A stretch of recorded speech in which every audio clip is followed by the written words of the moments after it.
evening, everybody. Welcome to our 29th Clausen Charter Commission meeting. Thank you for coming tonight, knowing we will go later than usual due to the last scheduled meeting being canceled. Tonight, we would like to remind the families who were hurt and involved in the tragic shootings that took place on February 13th at Michigan State University. Let's please now stand for the Pledge of Allegiance and for some words of inspiration.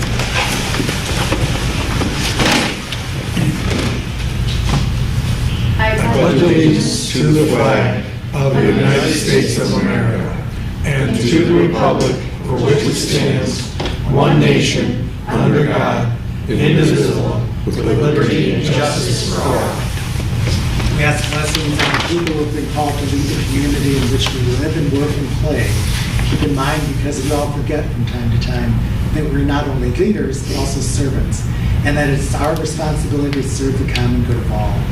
Grant us the wisdom and courage to know and do what is right and good and true. May we speak out when it is time to speak out, and listen patiently and receptively when it is time to listen. May we always be guided by the spirit of community, by the spirit of justice, and the spirit of love. This we strive for in the name of all that we hold sacred and holy, all that we hold good and right and true. Amen. Thank you.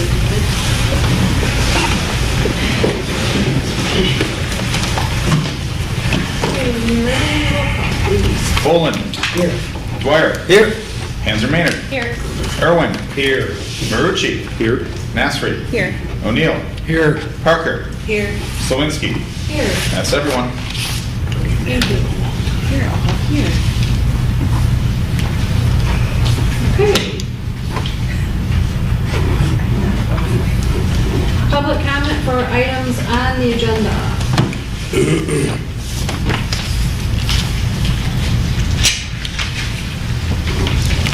And we'll go right into new business. Approve the minutes for the January 24th meeting. I'll move it. Second. All in favor? Aye.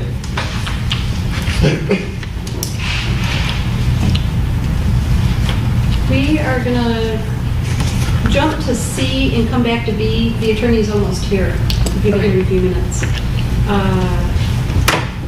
Talia, do you have committee reports on the community group meeting?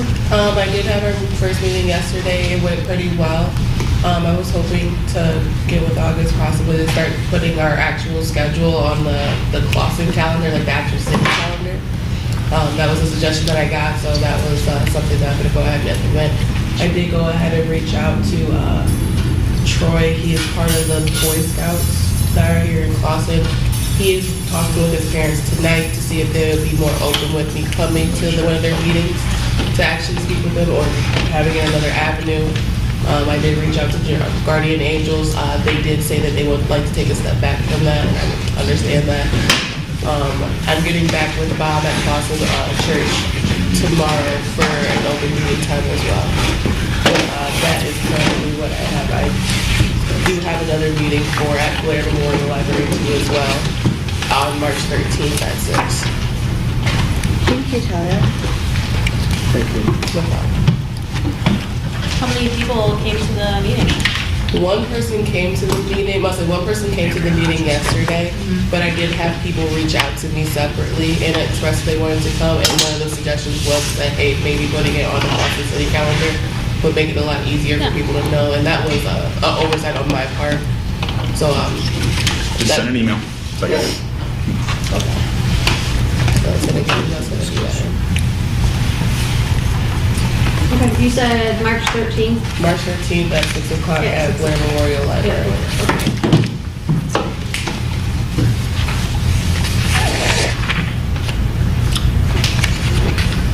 Okay. All right, we'll go back to B. Mr. Stern is here. And do you have a report to include the discussion with the Assistant Attorney General, George Ellsworth? Well, my only report, and by the way, I'm sorry I'm late, but I can attest that every red light between Greenfield here works. So, I have spoken with Mr. Elworth several times. He's the Assistant Attorney General who often is referred to among municipal attorneys as the fountain of all knowledge, because everything charter related goes through him. The governor isn't going to approve anything, the Attorney General isn't going to approve anything. No one's going to do anything without going through George Elworth, and he's been there forever. I'm not going to guess how old George is, but he's been there forever. Anyway, I've talked to him several times, including probably just before the last scheduled meeting, so earlier in the month. He is aware that our amendments are coming, and he's kind of trying to keep keep the runway open for us. Naturally, as you might expect, he's as anxious to have as much time as possible, but did indicate as long as we give him 90 days, that should be more than enough, which is consistent with what I think I had advised you when we were first starting this process. So if we continue to stay on track with the schedule we set for ourselves and discipline us to do that, there shouldn't be any issue with it. And so far, I don't think, I mean, I thought about sending changes to Mr. Elworth as we go along, but I realized he's not going to like that. He's going to want to see the full bundle. And I don't think we've done anything thus far that would cause him any concern or raise any eyebrows. So I think we're going to be okay. Okay. Anybody have any questions?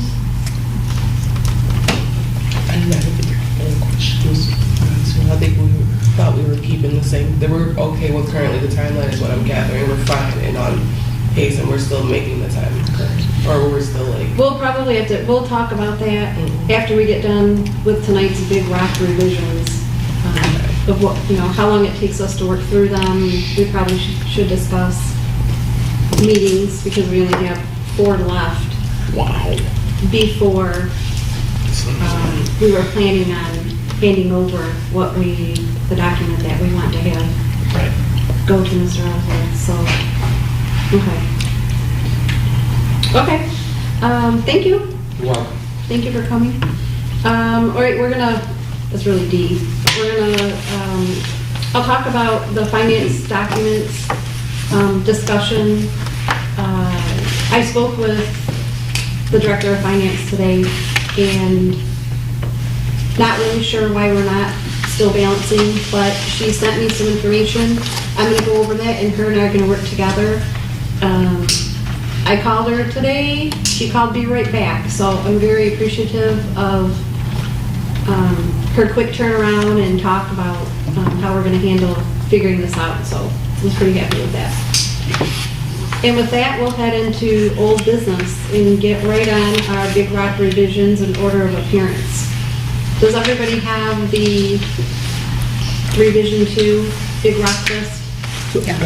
Before you go, did we obviously didn't meet 2 weeks ago. Did we approve the bill? Don't we need to approve the bill from Nathalie, Stern, and Chris? Oh, I didn't see that in the agenda. It's not. It's not, because I Okay. approved it because it would have been late, so I just approved it. Oh, I okay. figured we'd review that if we had to later, so, but because we missed that meeting, I had to get that approved. See, I guess my thought is you don't have the authority to do that. Well, I hit a button. I know, but you don't have the authority to do that. This is our budget. You don't have the Each authority to do it. It's that simple. You don't have the authority to do it. She doesn't have the authority to do it. We have the authority to do that.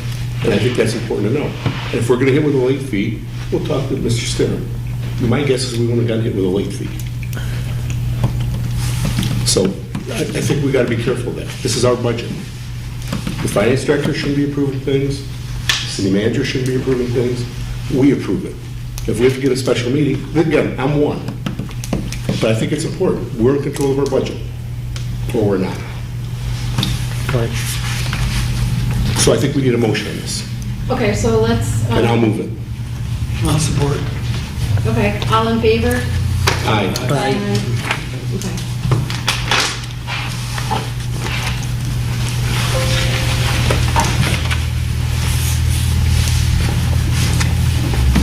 All right, so is everybody have the revision to Big Rock list? There is a copy with the agenda, if everyone didn't bring it or print it. That's the full chart. Thank you.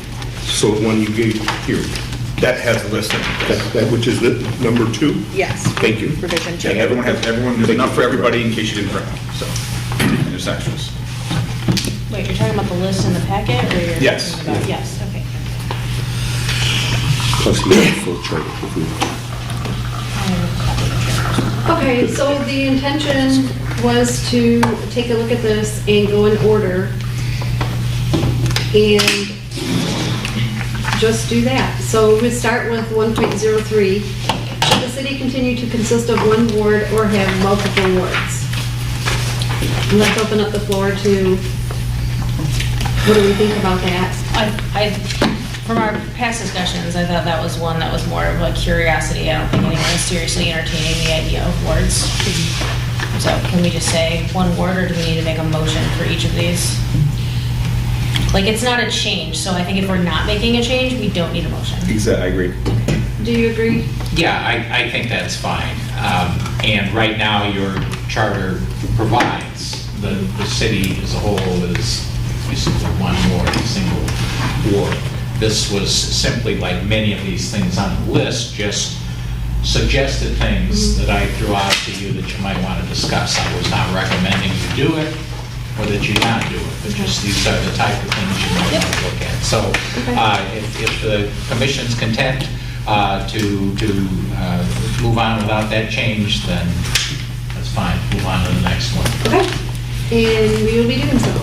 3.02, consider increasing limits for sale of property or investment of money. Do you want to keep that, or does somebody have different ideas? I don't think it can be really a change, just because if we did have something that needs to be purchased, like, or sold, we can just split the payments, obviously, put a limit on it.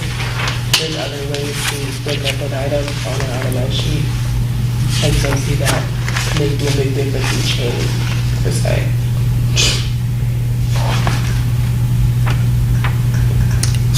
So the limit right now is about, I think there's about 12,000, it's about $24,000. It's $2 per capita.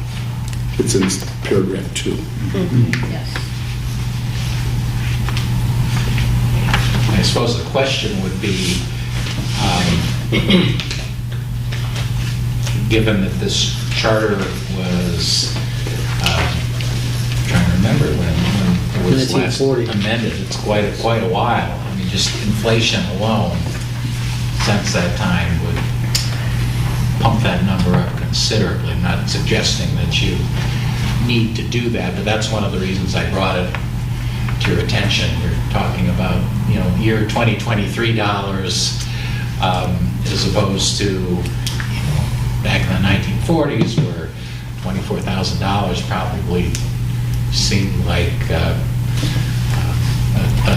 just a tremendous cap that you'd never meet, whereas $24,000 now, it's like, well, that would be considered in most circles still a small purchase by today's dollars. Half a used car. I mean, should it be increased? And you're certainly not going to acquire land for $24,000 or less.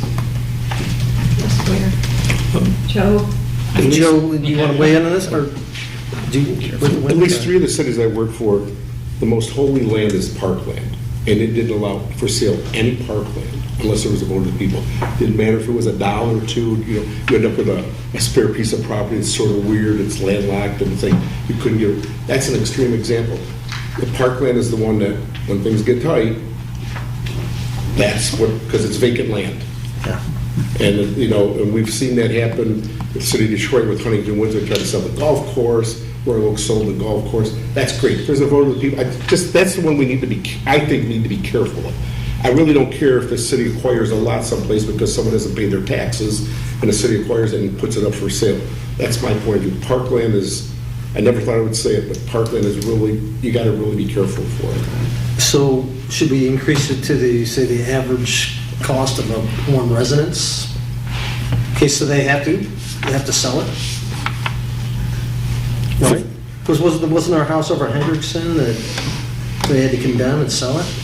Yeah, I But think it's this over by, it didn't was over handcuff by. anything.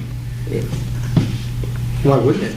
Because But we didn't it says take it and sell it. 24,000. Yeah, we didn't take it and sell it. The city didn't take it and sell it for them, for the city. Oh, we they didn't weren't, buy it. right, okay. I see. Right. So that's a different animal. Wasn't relevant, yes.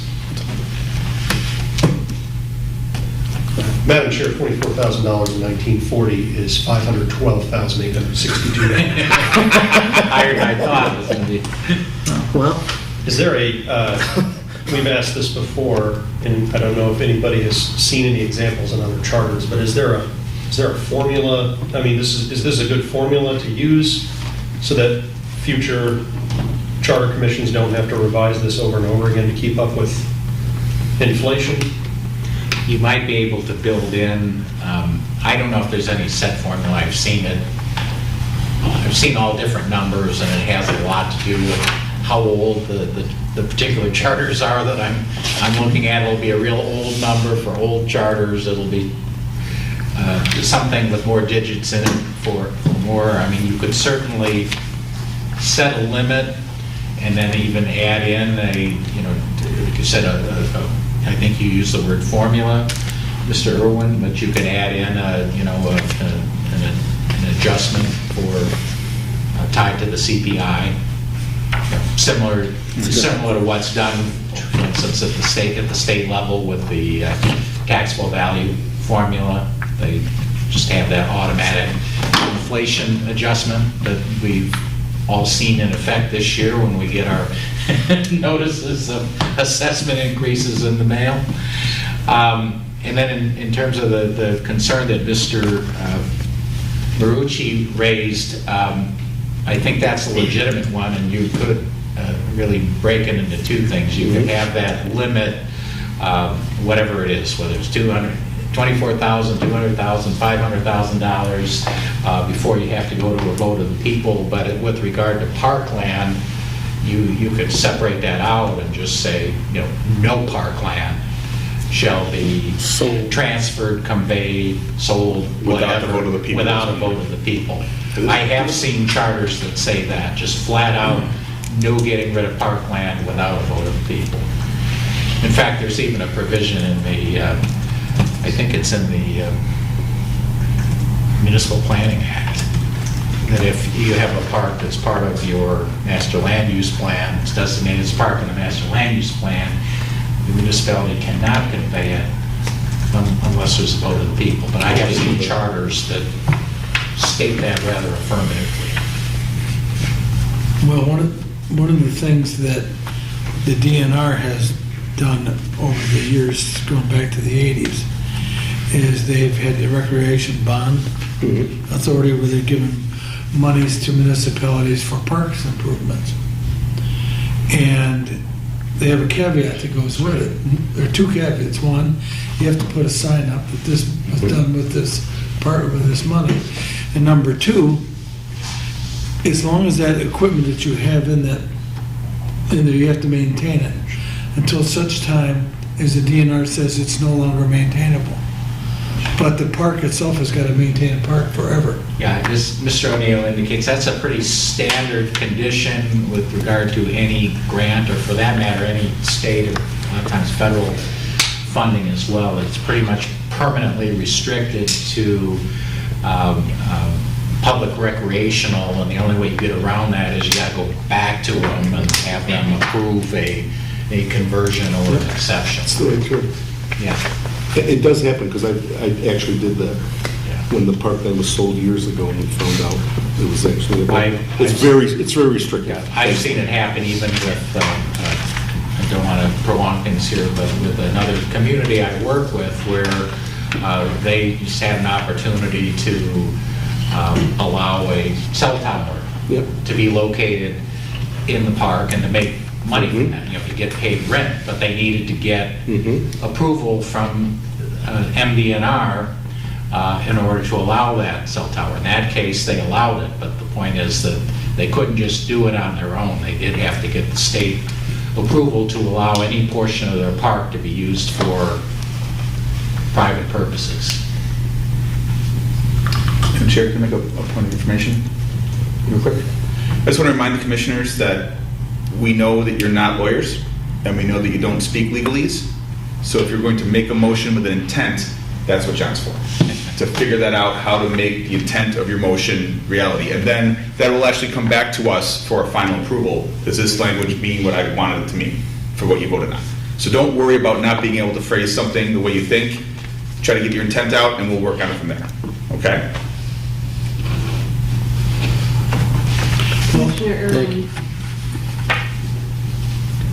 Madam Chair, 2 questions. The first one's kind of general. I hear us talking about parks a lot because that's in the charter. That seems to be the main concern. The second question is, looking at the model city charter, and it's emphatic that things like this should be left out if at all possible. So I'm wondering, I mean, to give the city liberal powers, right? As much power as the city can have under state constitution. So setting a dollar figure amount for this sort of thing, is that something we're required to do It's not that you're by required. state constitution? No, it's not, and what you're raising, Mr. Irwin, is really when you're talking about big rock items, that's kind of a threshold philosophic type of thing to resolve. Yes, the model city charter is written by people in municipal government, and it's intended to give the broadest, most liberal reading of the powers. But in some communities, people don't like that. They want their government to be one of very limited powers, to only have the powers that we give them.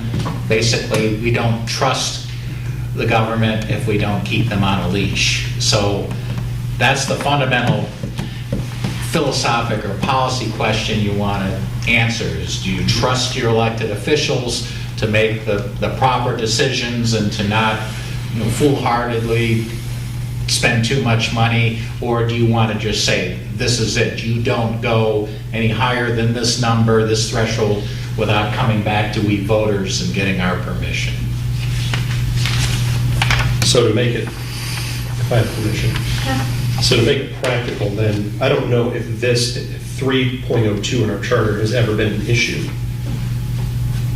Or if it's one of those things that it's just not really been a big deal. So when I look at all the big rocks we've got in the jar, and the amount of time that we have, May not be. if this has never really been an issue and we don't have time to get philosophical, then I'm asking if it's just a matter of boosting the limit and moving on. Or leaving it as is, so we can get to that. Well, I agree with you for the most part, but I would like to see a caveat in the charter that none of the parks go for sale unless that goes to a vote of the people. Me too. Yeah. Not the city council, Yep. a vote of every resident here. Yep. That's the only caveat I'd like to see, but That's how I Everybody read it else right feels now, about it. as Me too. is. No, that's- Am I that's reading been it wrong? taken. I could make a motion on that right now. I mean, But my question is, that's how I read it as is. Yeah. Am I reading it correctly, John? I didn't, The very end here, Parks count. I think that is currently there. It's maybe not specific to parks and clear, but I would read it that way, is that we could not, the city could not, I should say, sell or convey a park or a cemetery without a vote of the people, regardless of the price. last line. The price limitation really relates to other public Financial properties, benefit. properties other than parks or cemeteries. Yeah, your real-world example would be the Renshaw Apartments. Mm-hmm. If the city ever wanted to sell that to a private company, instead of being a public city operating it, you have to go to the vote of the people, Yeah. even though it's not a park, because of the size of it and the value. And that's because of the charter. Or it could be someday the city decides to build a new city hall somewhere and put this building up for sale. That'd be another example. okay. Well, I mean, those are things that could come to pass, so, you know, Absolutely. So this building is not amazing, let's just say that. It's amazing. So do, I think that if, we talked about 24,000 being equal to 500,000, I would throw a figure of 400,000 out there to put in there, and to attach to that as you go through you attach the CPI on a yearly basis, so that it grows. And the base is 400. Is that a motion? Yes. Second. I let Mr. Stern do the motion. All in favor? So I just have a question. Does that include parkland as well? That's the only thing I'm changing. The parks are in there, they don't Got it. sell. Understood. Let it vote. So we're all in favor of the increase, right? Yeah, we'll CPI we'll ask him to read it back when Okay. he's all set. If you wouldn't mind. Oh, I wasn't sure if you were Or asking. do we want to vote on Yeah, no, I mean, like I said, we're not expected to have the legalese is going to No, we spit out just right want to now. make sure but- that the motion is. Yeah. So on section 3.02, raise the cap to $400,000 with a CPI rate increase and a specific caveat that mentions parks specifically. Or in addition to, you want the word parks in there, just for Yes. clarity. I would like, It seems to be what we're Yeah, looking for. I agree. Do we want to have these two separate things or one?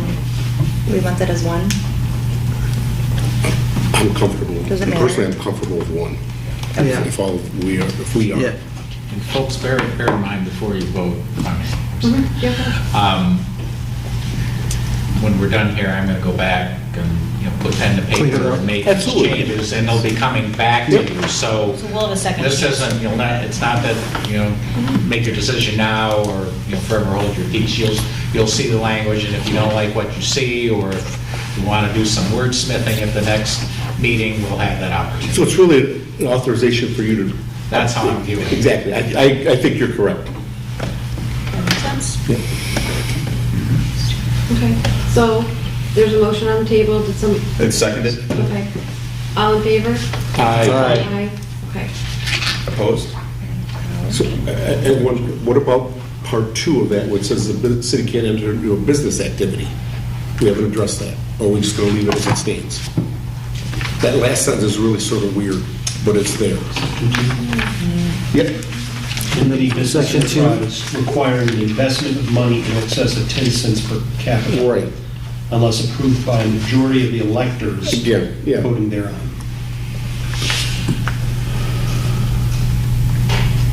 So I guess if we wanted to start a new senior citizen housing, you'd have to have a vote of the people. I think so. It's there. I mean, It's there. let's either ignore it or change it. All I'm saying is that part is there. And if we change $2 to 400,000, 10 cents almost means like you can't even buy a pack of cigarettes without the vote of the people. Well, maybe that's a good thing. I don't disagree with that. I don't disagree. Right, All I'm right. saying is, it's there, so let's not Right. gloss over it. Yeah. I understand. Yep. Yeah, I'll take a look at that since you're raising it. I mean, Yeah. the phrase business enterprise is maybe a little ambiguous. I'm not sure if that was intended by the original drafters to mean like a private for-profit business, or if it could mean something like we decide we want to build and operate an indoor soccer facility. Or That we're going to, or an ice a arena. cemetery. Or cemetery, where Whatever, yeah. we're going to charge fees, and the idea is it'd be a proprietary operation. I mean, that arguably is a business enterprise, and we might want to clarify not exactly clear. what we mean in this. I'm sorry. Madam Chair, 10 cents in 1940 is $21.36 See today. what I mean? It's about 3 packs of cigarettes. Um, Two. Cigarettes have gone up too. That's about what they cost. though. Yeah. Right. If Mr. Starring, when he brings this back to us, can come up with something better than business enterprise, I don't have any ideas off the top of my head right now, but I see his point. I think perfect examples. If we had enough space to build an indoor soccer, ice arena, whatever. It's like, yeah, an airport. I think it's, Casino. Well, the without senior prolonging center it, is I'm probably sorry. the best example because the city owns that. It may be another one of those issues you said doesn't really come up, and what's more, typically if we were going to go out for something like that, if we're going to build whether a soccer facility, a senior facility or whatever, I would think most of the time we would probably be going to the voters anyway to have them Yeah, approve. something like that. Have them approve a revenue bond issue in order to finance the thing, fund the thing. So So it's probably not an issue that's going to come up just while we're looking at it. Just one of those things that the language is a little ambiguous.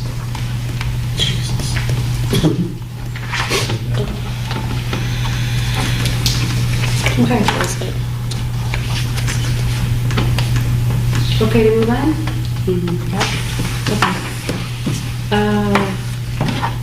I actually have a motion that I'd like to bring up and talk about. And it's regarding organization for our motions. I was hoping that we could have something, some type of file that we can keep our motions on the file and organize them so that we know which ones are in order to when we make them. Does everybody That's the understand? minutes. No. Are you talking about all motion, or just motions that pass, which I guess are most of them? Yeah, the motions that pass. Because those would be in your minutes. Yeah, can we get, does everybody think it would be good to have a document where it's listing all of them? Or when you're looking for one, you want to go back and through all the minutes? What's your thoughts on that? I have no problem looking at the minutes. Maybe we could highlight them in the minutes. Maybe they could be darkened, I don't know. But they have a separate document, I don't know if we, He does do that. City clerk does that now. They're highlighted, motions are highlighted. They're bold black. Okay. My observation is the minutes that you have are rather succinct. You know, some places, the minutes are 30 pages long.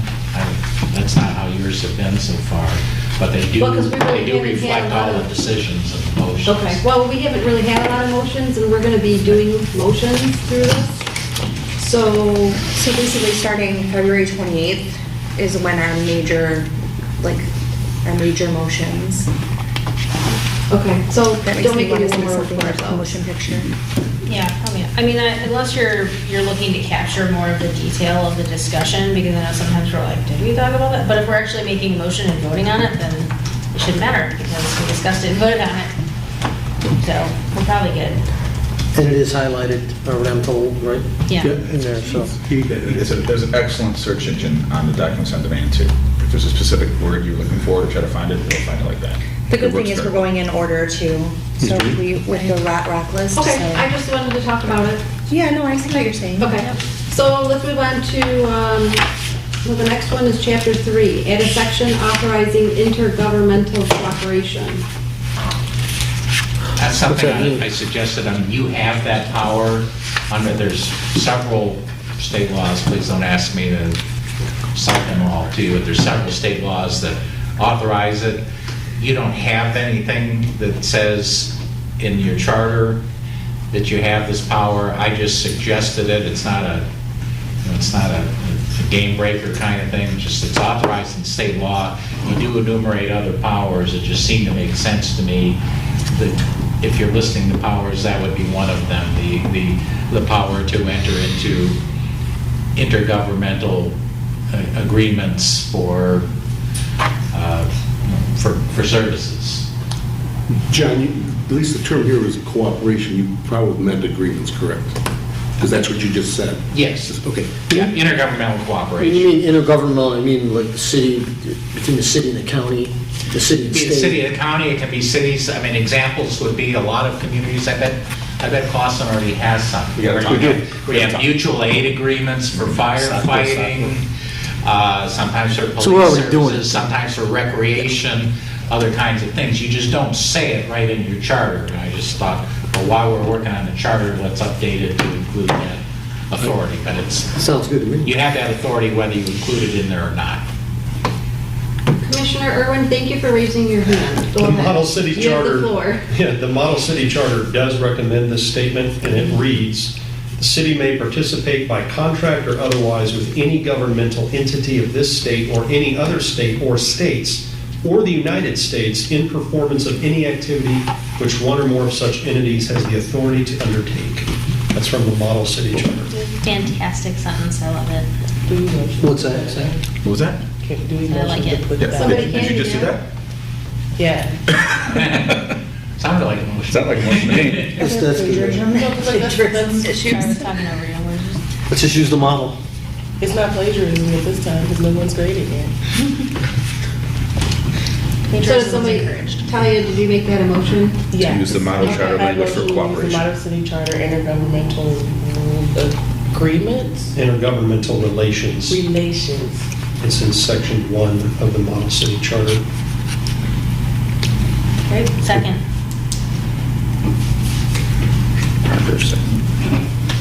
All in favor? Aye.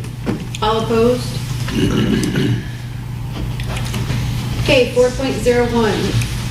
Should minimum age of mayor or council member stay at 25 or be lowered to 18 or 21? I make, Go ahead, Go ahead. Go ahead. I didn't raise my hand. I can go after you. It's Laurel. okay. Laurel, please go. No one else does either. Go ahead. No, I was gonna make a motion to raise the number, I'm sorry, to lower the number to 21. I'll second it. Any discussion?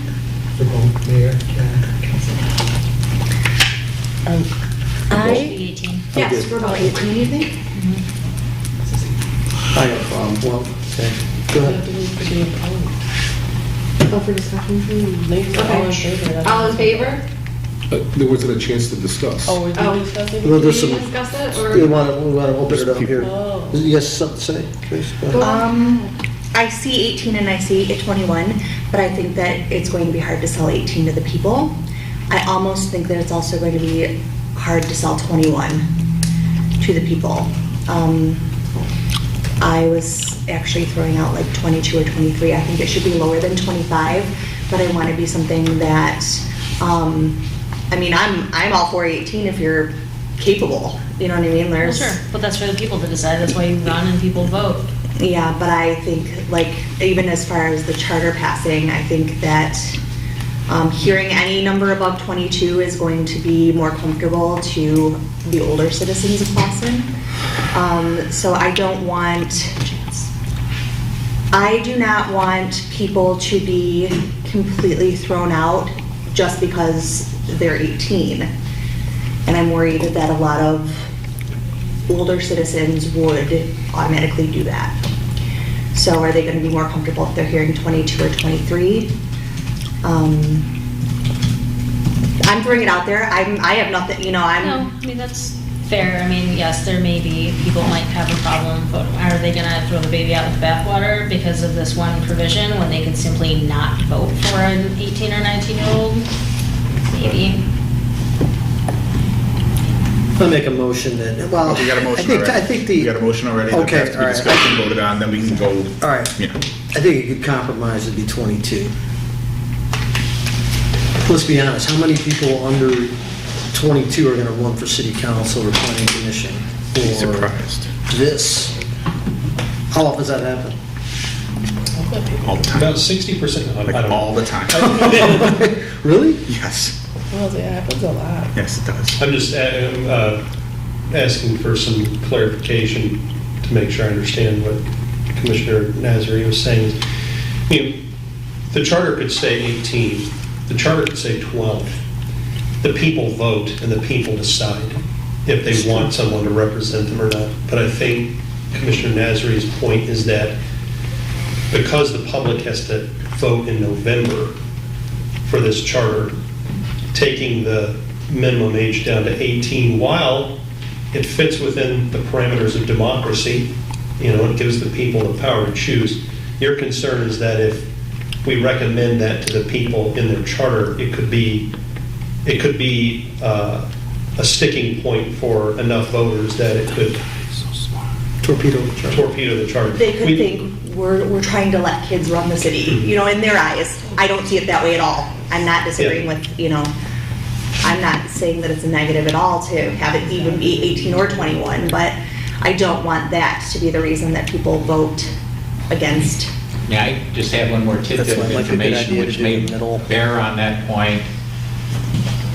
21 is the minimum age to be elected to the Michigan House of Representatives. 21. Senate, 21.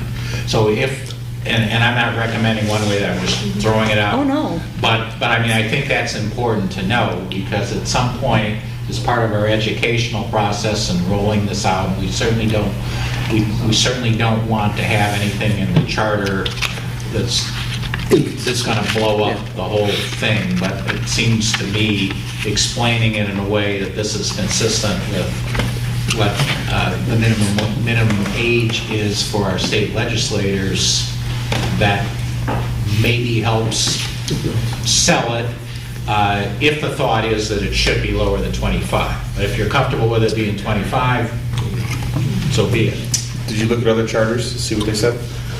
You often see the language qualified elector. No one uses a number. Which would be, It should be 18, but it's such, well, who's registered to vote?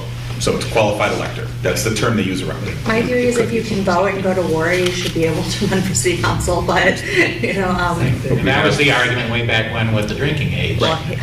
But then they moved that back up.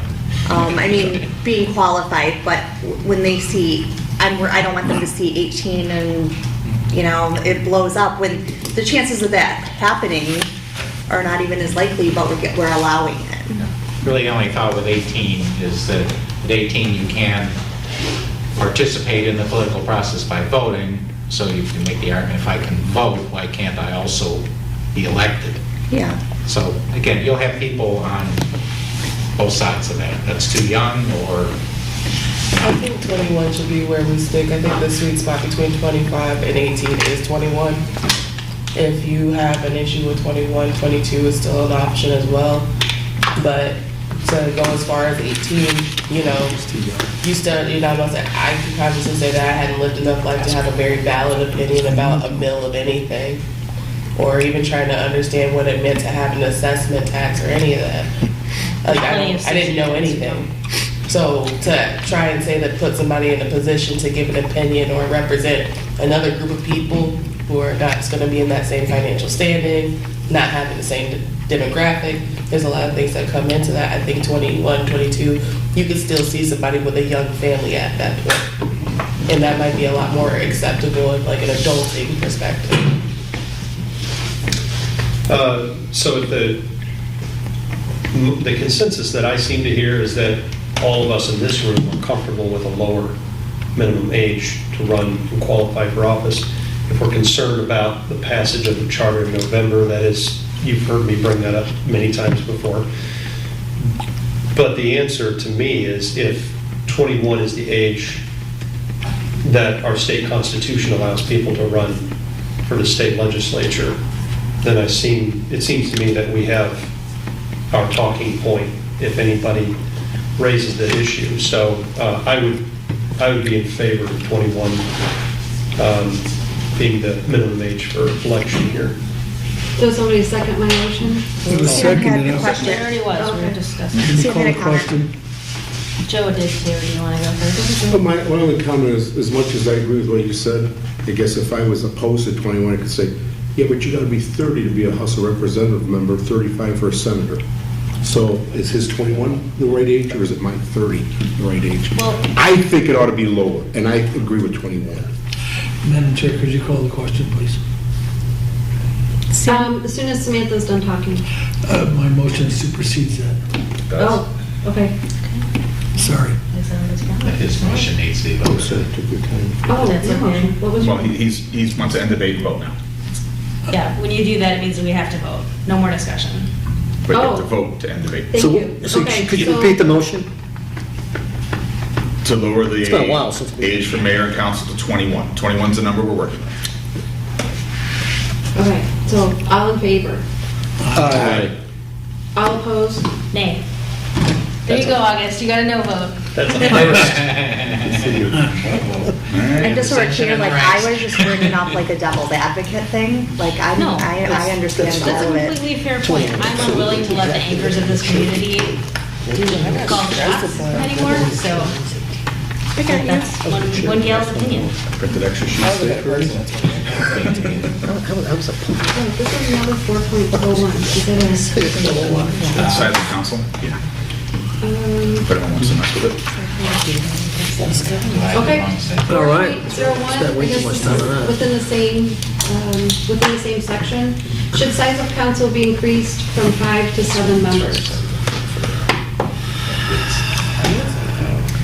I think, we got some hands up, we're all tentative. I think it should be 7 members, so I'll prevent issues like we had in the last couple of years. Now, again, I realize that was an outlier. It's unlikely to happen again, but you never know, lightning can strike twice. I looked up some similar cities. Fenton, Grosse Pointe Park, South Lyon, and Berkeley, all similarly, Berkeley is bigger than us, but those Fenton, Grosse Pointe Park, and South Lyon are all very close to us population-wise. They all have 7. As a counterpoint, Farmington, also similarly sized, has 5, like we do. I don't think 7 is a bad idea.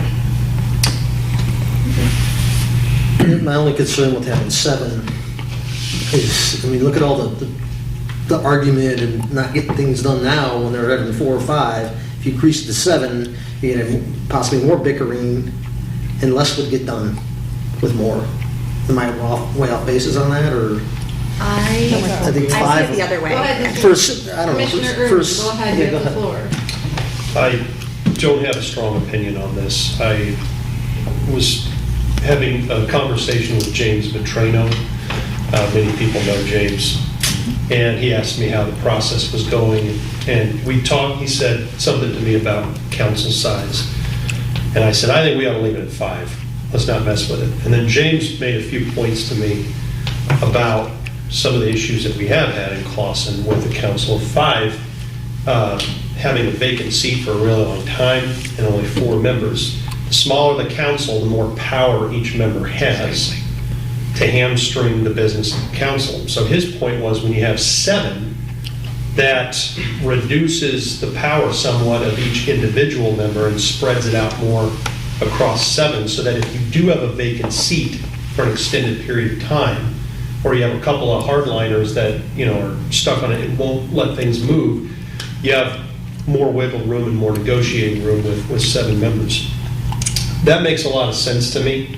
I'm not saying he convinced me, but he made some really good points, and I've heard some of those same points from other sources that I consulted in the meantime. So again, I haven't formed an opinion on this really yet, but that was a really interesting set of arguments that James made for 7. I think that's what Commissioner Hanson-Maynard is talking about. And I've been waiting to hear what the rest of the group thinks about this point. I think a talking point for the 7-member board, a positive talking point, is a wider cross-section of the community. And if that was a motion for 7, I would support it. Yeah, fine. I move to increase the size of the city council to 7 members. Support. Any discussion? Just a real small part, there's no correct number. And I'm glad Samantha presented, she found both communities. So I've worked communities smaller than this that have had 7. I work for a community now that's twice our size, almost 3 times our size, and it's 5. There's no right number. I sort of like 5 because I'd rather deal with 5 people. If you're the manager, you'd rather deal with 5 than 7. Even though the nice thing about 7 is you got to have 4 people that want to lop your heads off versus and that extra vote. So many dismissals of manager on a 4-3 vote, so that doesn't mean it'd be different. But I understand, and there's, like you said, I know how I'm going to vote, but there's no correct number, so we're not going to be wrong. Real quick, one quick issue that I want to bring up that's really against the 7.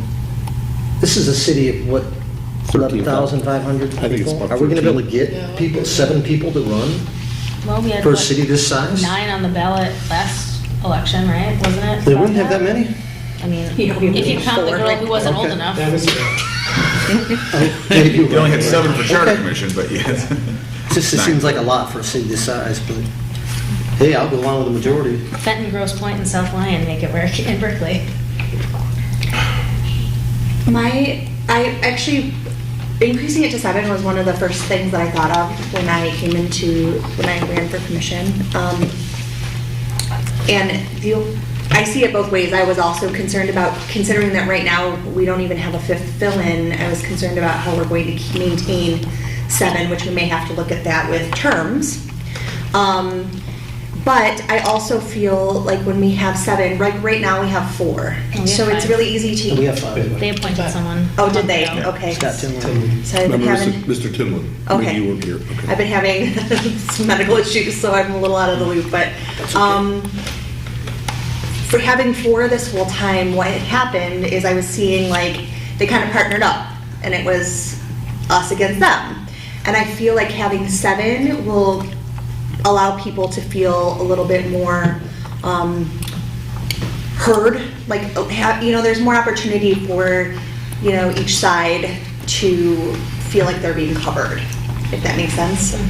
I don't want to go into like liberals and conservatives, but I think it just makes it a little bit easier for people to feel like they're being representative, because the more people you have, you're going to get 1 or 2 at least that see each side, instead of feeling like, wait a second, they're all kind of like, Same people. buddying up, and now we're getting this, nothing's ever going to go our way because it's always going that way. And I'm not saying that that's the way that it should be viewed, but that is the way that people view it. So that was kind of my thought process from the beginning. So, I know it's my motion, I have a logistical question for August.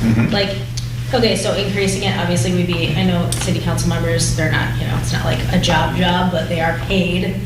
Is that, like, how much would that increase the budget? Do they physically have paid space 40 in bucks this building for 7? They get paid $40 a meeting. And the Okay. Compensation Commission can change that, and that would be something we address later, for how they're paid. I was just curious, like, what the it's- logistical challenges would be.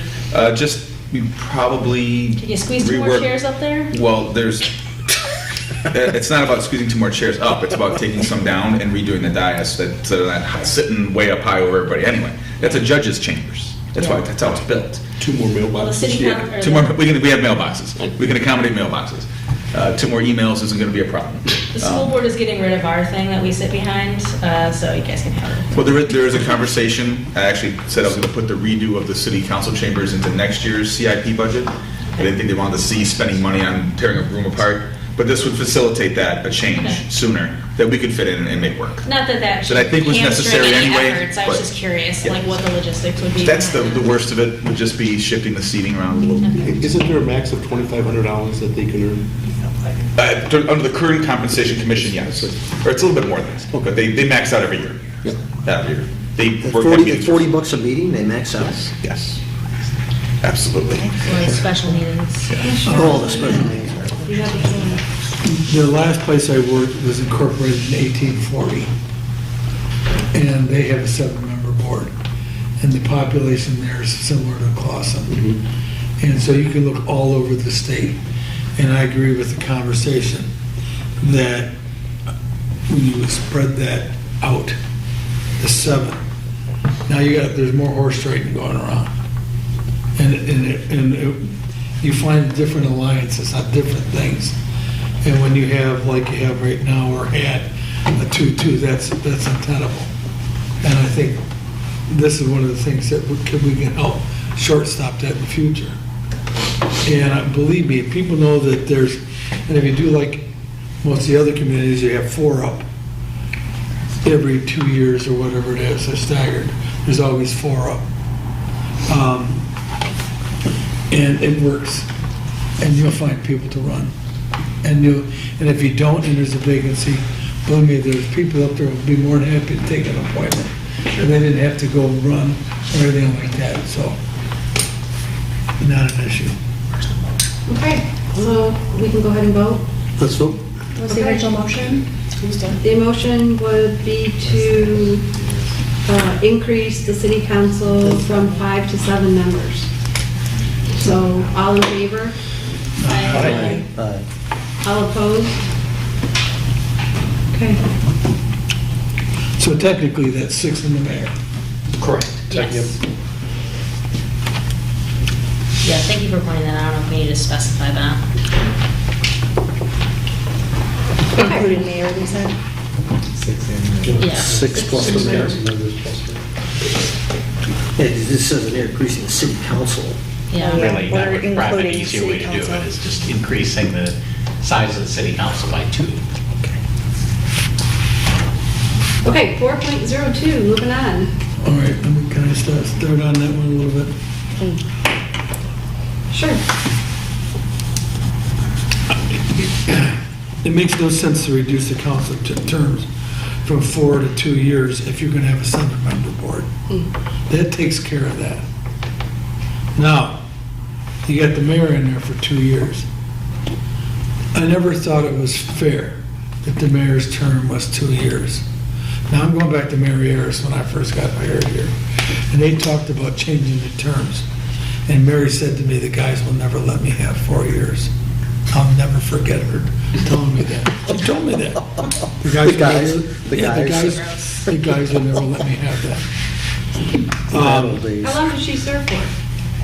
Oh, until she couldn't serve anymore. Yeah, that's what I thought. It's terrible. My point is, I think all the offices should be 4 years, and they'd be staggered.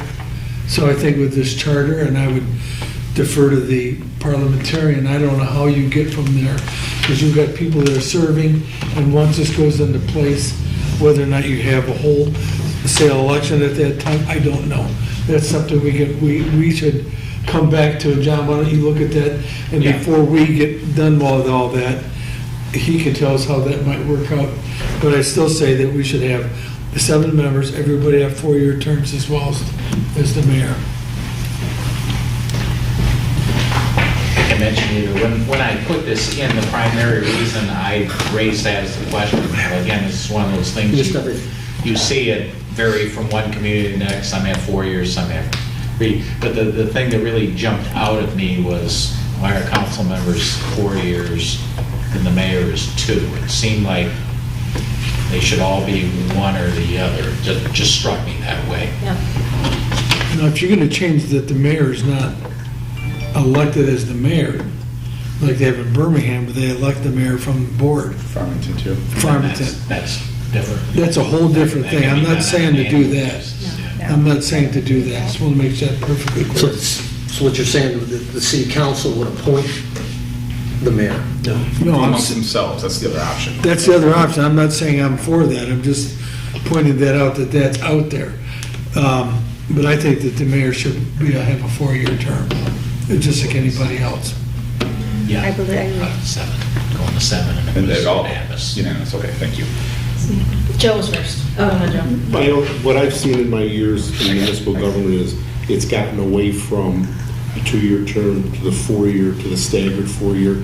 The first community I worked, everyone was up every 2 years. Oh, yeah. And that is not, as much as I believe in changeover in government. It's like Congress people, they're always running. Right, so I don't think that's a good thing.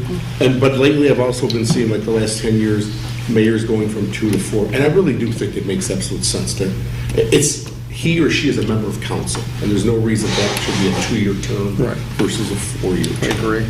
So I agree with the 4-year term staggered. And John, I don't know how complicated this gets, but I know Garden City did something, that's where I started my career many, many years ago. And I actually read that with their last election, they did something with the council, and some people's terms were extended to 5 years, which I thought, man, I've never heard of that before. But you may want to take a look at It that. might have happened. I know in a community I worked with some years ago when the election consolidation law Yep. came in, and they had to move their election date, and it resulted in some terms being extended by another year. Yeah. And I know you could figure it out. That It's- can happen. Yeah, that's just a fluke. Yeah. If I just spent just a couple other really quick things on the point that we're on. I mean, I mentioned the principal reason I raised this as something you wanted to discuss was just what I thought seemed unusual that the mayor would be 2 years and the council members 4. Just the other observations that really go against each other are, I certainly have encountered folks over time who wanted to provide public service, but thought 4 years is a bit more of a commitment than they were willing to make. But 2 years was something they were willing to try, so that maybe dictates in favor of 2 years. The flip side of that is we know just from what we see at the federal level with Congress running every 2 years, things are always political. You no sooner get elected that you're already campaigning and doing things to get reelected. And hand out. 4 years, you like to think, well, at least we get a couple of years in there where people are voting their minds, their conscience, and they're not thinking about being reelected. So again, who's right, who's wrong on that, I don't know, but those are the debates. Samantha, did you have something? I was just saying that I completely agree with what Wayne said, so. Brad's got some additional comments. Go ahead, Brett. I motion that we recommend to the people of Clausen that they increase the term of their mayor to 4 years. Second. Did you have something you wanted to say? Well, that that goes- to amend, I'd make a motion to amend that to also include, we have this council members that are 2-year terms. No. So we've got another, was my second we were there? gonna reduce 2, but now we're talking about the mayor, right? So everyone. Just the you're mayor. saying Oh, we're everyone- going to separate it? The Okay. the council members already serve 4-year Right, terms. they already served 4 The years. motion is to increase the mayor's term to 4 years. Second. So, August, I think you missed our vote on the last one. I got it, it was I 100%. Yeah. I second, I agree with the 4-year It's term. Joe already did. So it's on the floor. We just gotta figure out how we work these staggered Right, terms. right, I understand. Hold on a So, second. Excuse me a second. Some charters would just It says here in the 25. the most updated charter that the 2 city council members shall be elected every 2 years. That's the staggering. Is No, that Yeah, the that's staggered- because they'd be okay, done in staggered. 2 years. Yeah, it's not 2-year terms, Yep. just, yeah, we're gonna, it's what was said before. Gotcha, Every 2 okay. years we're voting. It was a little vague. And then So it based was on the change 100% we new made, every it'll 2 be years. Gotcha. All right. 3 council members, yeah, 3 council members will be running every 2 years. Okay. It's probably better to say 3 chair for 2 years and 4 the other ones. Right, the Because mayor. counting the mayor as a member of the council. So, all in favor? And then 3 seats. Aye. Aye. Aye. Aye. Aye. Aye. Anybody opposed? Okay. I mean, just a point, we've been doing this for almost a year and a half. Wow. You know what I mean? So like, if you look at it that way, I mean, when you get in, like 2 years, you're just getting your bearings. And I think like to really win the people over and really make a difference, I do feel that 4 years is necessary. Yeah, no worries, we already voted. I just wanted to, like, thinking about it that way, like we've been here for a year and a half already, like that really kind of puts it into perspective. And if the council changes and you don't like it, you only have 2 left. Okay, 4.06. Did you No, you- skip Nope, over, there's some there notes there. there was the note there about, and this is always a divisive issue, term limits, any interest in term limits? Oh, should we add? I don't think so. That's what voting's for. Double Don't like someone, Okay. don't vote for them. Some people think term limits are great, others think that they're actually anti-democratic and Yeah, prevent I mean- people from voting for who they I want. mean, it can certainly happen in a small town where Right. someone gets in there and they're just name recognition and they just stay in forever and ever, but, you know, that's on the people. But you may get, at your point, you may get someone in there that everybody loves and they're doing a great job and they're forced out after 2 terms, so. Right? Yeah. That's right, Right. exactly. Well, if they're revoted in, I mean, again, going back to, we do have a small community, you know, so if you have strong people on and they're voted in again, then, I think what you need to ask yourself, has it been an issue in Clausen where you've had elected officials hanging on too long or becoming all too powerful as a result of their longevity? And that's usually what drives these term limitation It happened at type of decisions. the county level. Oh, yeah. It's happened a lot of places. Yeah. John, can you think of anyone that has term limits? I thought Troy Yeah. had term limits. I think Troy does, Rochester Hills does. Yeah, so they're not uncommon, they're just not very common. No, and of course, we have them at the state level. although we- Absolutely. Although we just, the voters just amended it last November, kind of upped the term limit to, I think it's 12 years now. Total years between the 2 houses Yeah. instead of. But before, our state legislature were limited to 3 terms as a representative. 2 fours. 2 terms, Yeah. you know. new terms as a senator. And like I said, there was some years ago where that was the trend, and of course, we have that for our U.S. president.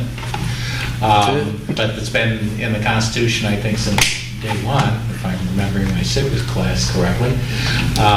But again, there's arguments to be made that, well, we've got real good, popular, effective leaders, and we have to wave bye to them because we're not allowed to elect them anymore. And then you got the opposite, where it's like, we got to get this guy out of here, and he's become all too powerful, and get some fresh blood in there. Let them out then.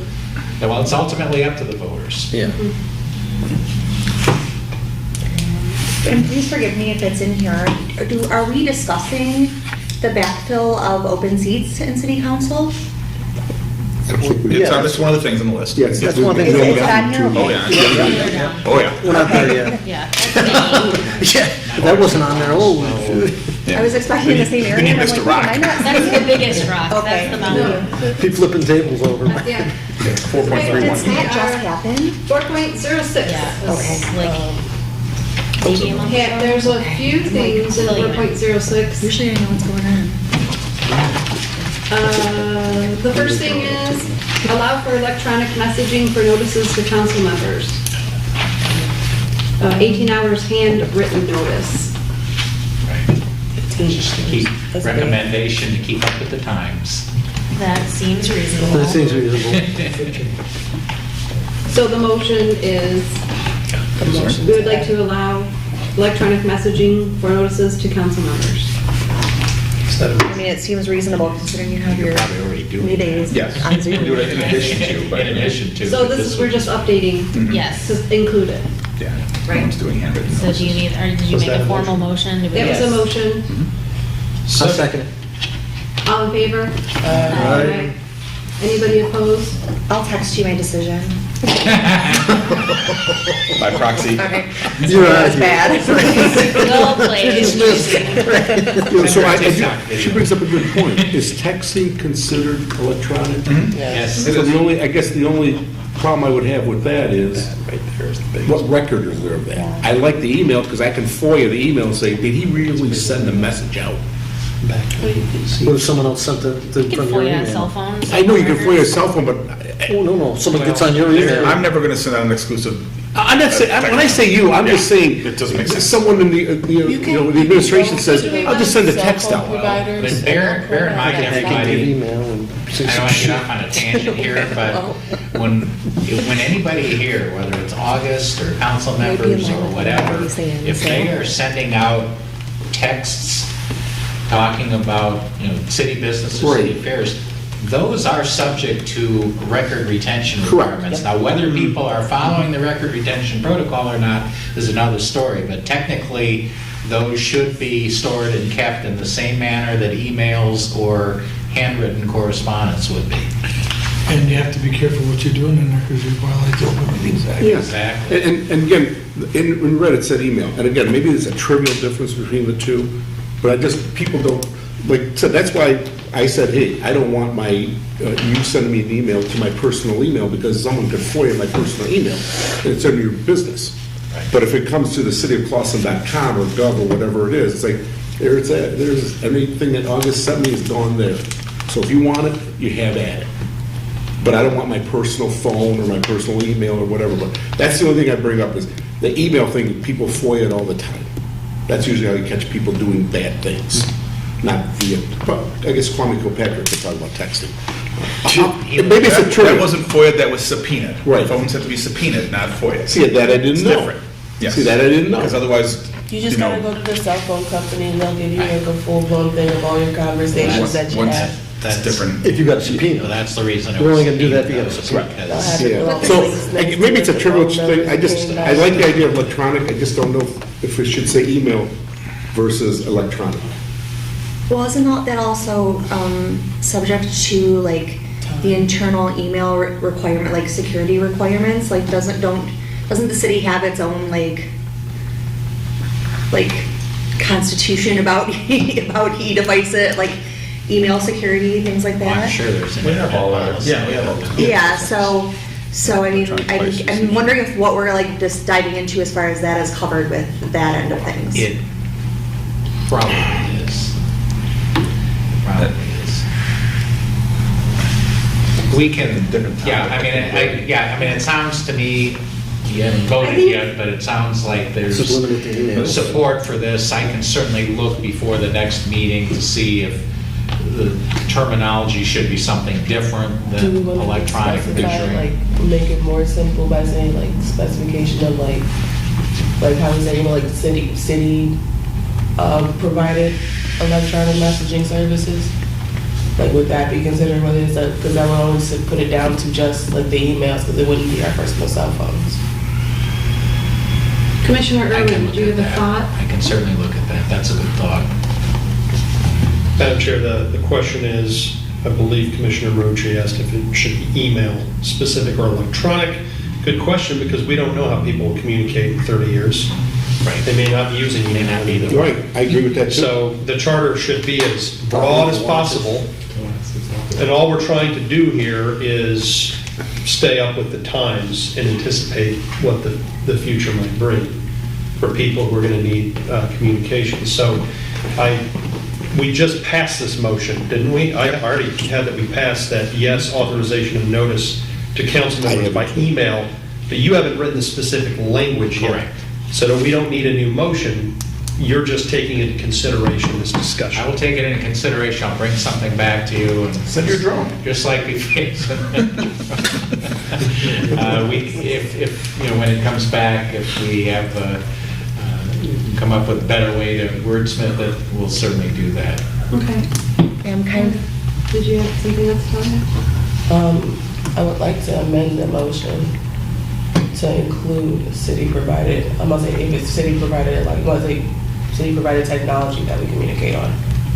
So if, like, the city does, on the off chance, provide cell phones to anybody else in this department, they're fine to use that phone. They can go ahead and do whatever channel they would like to do, and if they're able to find a budget for council to do something like that, then that will cover that. So as long as it's issued by the city and it's covered under the city's bylaws, and that. And bear in mind, all we're talking about in this section is just notices to council about meetings. We're not talking about all city communications for all purposes, just notices that. So that's what I'm saying, what I was leading to, Ms. Parker, is your suggestion is probably appropriate, because those notices would go That's out something that comes from the with city through the city's preferred line of communication. It wouldn't be going over somebody's personal text. I just think that ages well with time. Yeah. And I apologize, I think I was misunderstood, I think I was seeing that as something else as well. Well, I think our discussion kind of drifted into a larger, It's very, I don't know concern. who made it, but I We have a have it motion. down that we We approve don't have a it. second on the amendment. Oh, on the amendment? Okay. We have a second on Ms. Parker. Second, I second it. Okay. Discussion. So, yeah, I only want a point of order. Didn't we approve a motion? It's just another motion. Right, okay, so it's not a motion to amend, it's a different motion. She made a Minor as motion, it sounds, I just want to make No, clear. that's We did fine, I'm happy to talk, wasn't thank Yeah. you, because I want to make She sure. did say a motion to amend. Right, which means you're amending a motion that is in place, not in place, but ready to do so. I know what you meant, though. And- The spirit of it.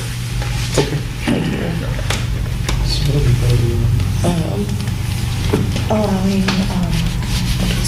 So we're this just is adding exactly this, To allowing 4.06. messages for notices to be The, electronic. so it's as not long as they're just- handwritten within Yeah, 2 I'll look, hours. but the email idea. through a company server, or whatever the verbiage is. Right.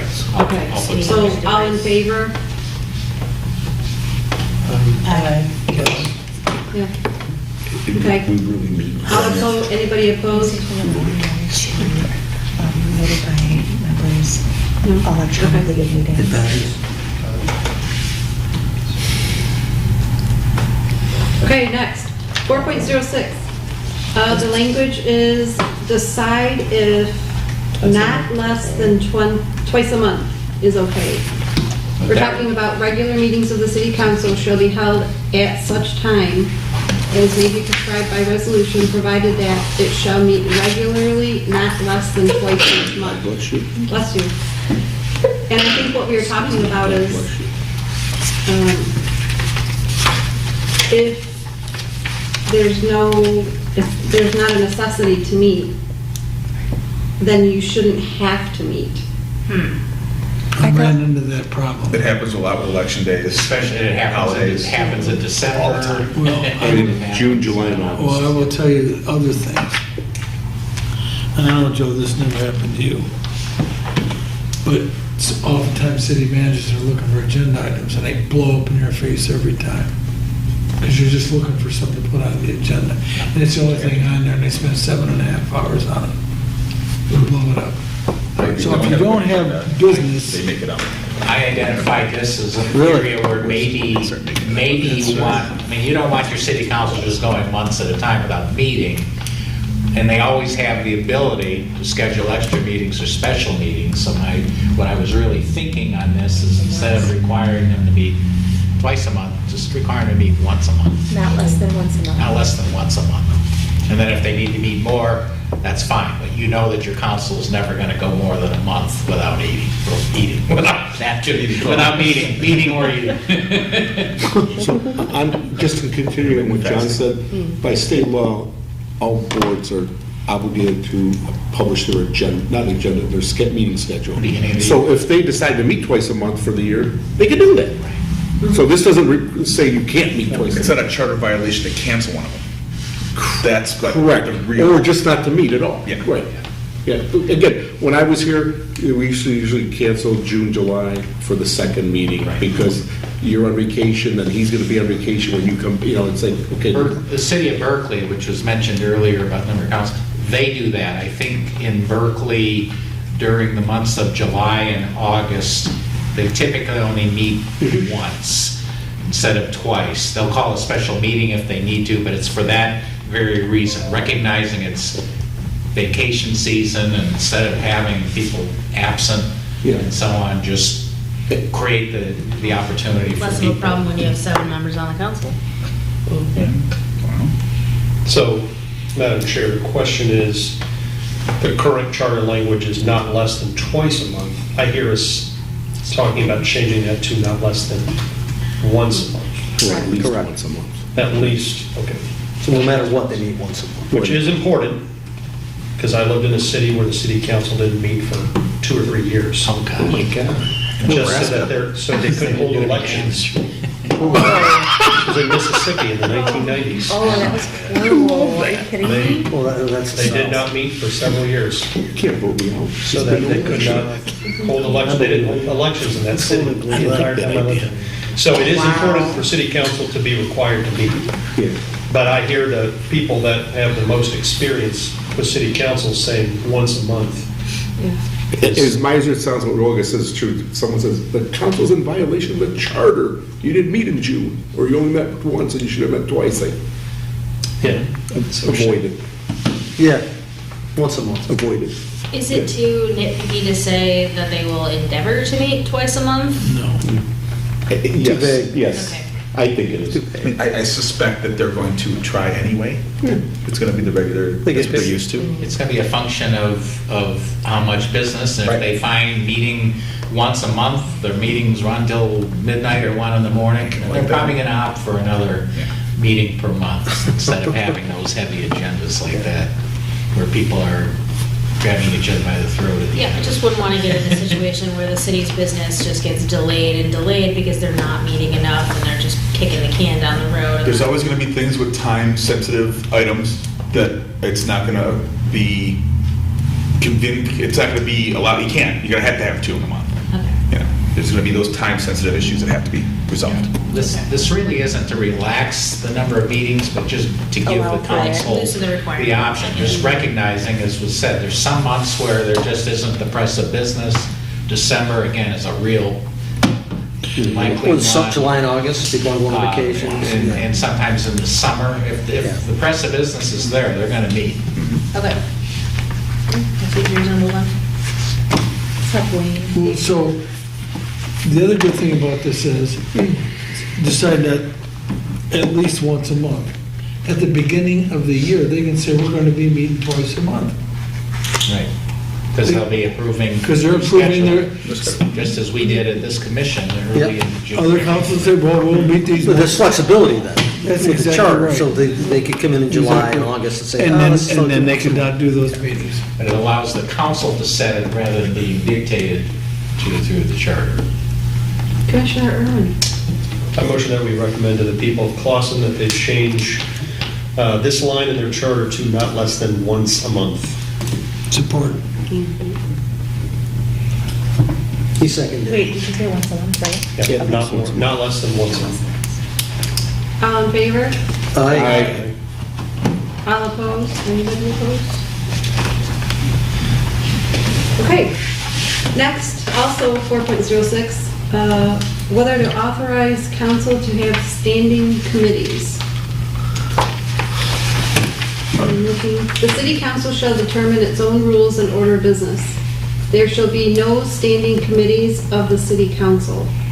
And I wondered about that. That's why I raised it, because I do see in other communities, they do have standing committees. Now, recognizing your committees are only advisory. The council as a whole has to make any decisions, but you have other communities, they have standing communities, on personnel, on finance, on public safety, on roads, on, parks and recreation, that sort of thing.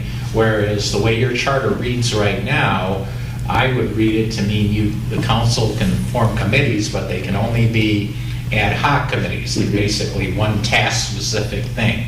You can have a committee to deal with this particular issue, but once that issue's over, you're done. As opposed to having these committees, which actually, in my experience, actually help facilitate a more efficient council meeting, because some of these committees, finance committee is vetting the budget amendments, personnel committee is vetting some of the compensation issues and so on. So when it comes to council, you already have a recommendation or a presentation by your committee members. And again, in my opinion, it makes for a more effective and efficient council. But there are some committees that don't like standing committees. Never really understood it, but it's obviously Clausen was one of them way back when. Yeah, I mean, I think having standing committees is a great idea. Then you develop subject matter experts, council members are coming from all walks of life. Some people, might, be business people and might want to serve on a finance committee. I know we always joke about Glenn Shepherd and his trees, obviously like he has a certain knowledge of that area. I don't see anything wrong with having standing committees. I agree. It can't be a hindrance. I don't see it as a hindrance. And again, they're purely advisory. They don't take the power away from the Right. council. So these are just residents, these are not just city council, residents who would advise. These would be committees of Of council. council. So you had to be on the city council to be on a standing committee. Correct. I mean, the council always has the authority to create citizen advisory Right, that's what I was committees thinking. The and- residents and who boards and advise on the commissions. roads. So this is Yes. just Like in for Congress, the the House council. Oversight Committee or whatever. Right. Gotcha. Now that Commissioner we're gonna have Belushi, 7. you're next. You raised your hand. My only comment is, I was a manager in a community that, I always come from communities that never had standing committees. I went to one, and they had standing committees, and I thought, oh, they're gonna try to take my power away. I found them to be my biggest asset. When you went to the council meeting, you had 3 people, because it was a 7-member council, you had 3 people that, they did most of the speaking. If it was something controversial, they took the lead, and you helped That's as them. big as it can be. Exactly. Because It's you can't gotta have be a less quorum. than majority. Right, to be less than majority. And we still did, post an agenda and so forth. As a manager, I really learned, like, they are gonna be my biggest asset. It's not gonna be me trying to convince 7 people. It's 4 of us trying to convince 4 other people, and it really worked better. Again, but it's up to the council, do you want it or not? But I agree, I think there should be the possibility of having standing committees, then the council will decide if they want. I move to remove there should be no standing committees of the council from the charter. Second. Did you want to say anything? Oh, well, it's motioned, so I can't. No, now's the No, now time. you- Now's Oh, the it is? time. So, You- yes. I'm just trying to understand, I'm sorry, I guess I'm trying to understand, if you have like a financial committee that's based on members of the council, how is there not a conflict of interest if that information has to be used for council decisions as Well, well? it can't be, I mean, it has to be less than a majority of council, any committee. Couldn't be more than 3 members. We only have 3. With a 7-member council. And they would only be advisory. So all they're doing is, they're getting the information, they're vetting the information, they're typically making a recommendation to the council. The information, they're not entitled to any information that the entire council isn't always entitled to as well. They're just sort of a clearinghouse, kind of what we've talked about here even in this group. We talk about like forming committees, you guys do this, you guys do this, you guys do So this. they're more like research? It's the same principle. So I would ask for a standing committee to take a business license ordinance too. And the three of them and I and maybe the DDA director would sit in that room and hash that out and get all that done before we took it to council and said, look, we already banged through a lot of the problems. Now what do you guys think? This is our process, here we are. That way it's not just me bringing an ordinance to council. I've already gone through 3 people and a couple other people's in a committee meeting and took the input to get it done. And everyone's not in there doing it. It's, different time, different place. But like, That's an didn't example of what I they do. form a subcommittee to hire the last city manager? Like that was like a kind of subcommittee, like you might have one for personnel, like someone. But that like was- from This is what I'm HR. parking in Hamtramck. That would be an ad hoc committee. Right, but I'm saying that's the Task type of specific. task that they did. Exactly, It was exactly. a And as was pointed out here too, all we're talking about is removing the prohibition. Yep. It's going to be entirely up to council whether they want to form standing committees, which ones they want to form, which ones they want to disband. It's just removing right now says you can't do it. It's adding Just flexibility. give them that tool if they want it. Okay, thank you, I understand more now. I just hear like finance committee and then decisions, and I'm like, wait a second. So that makes more sense, thank you. So we're really giving council more tools Yes. to do its job more efficiently More flexibility. and get things done quickly, which is good for the people of the city. Yeah, yeah.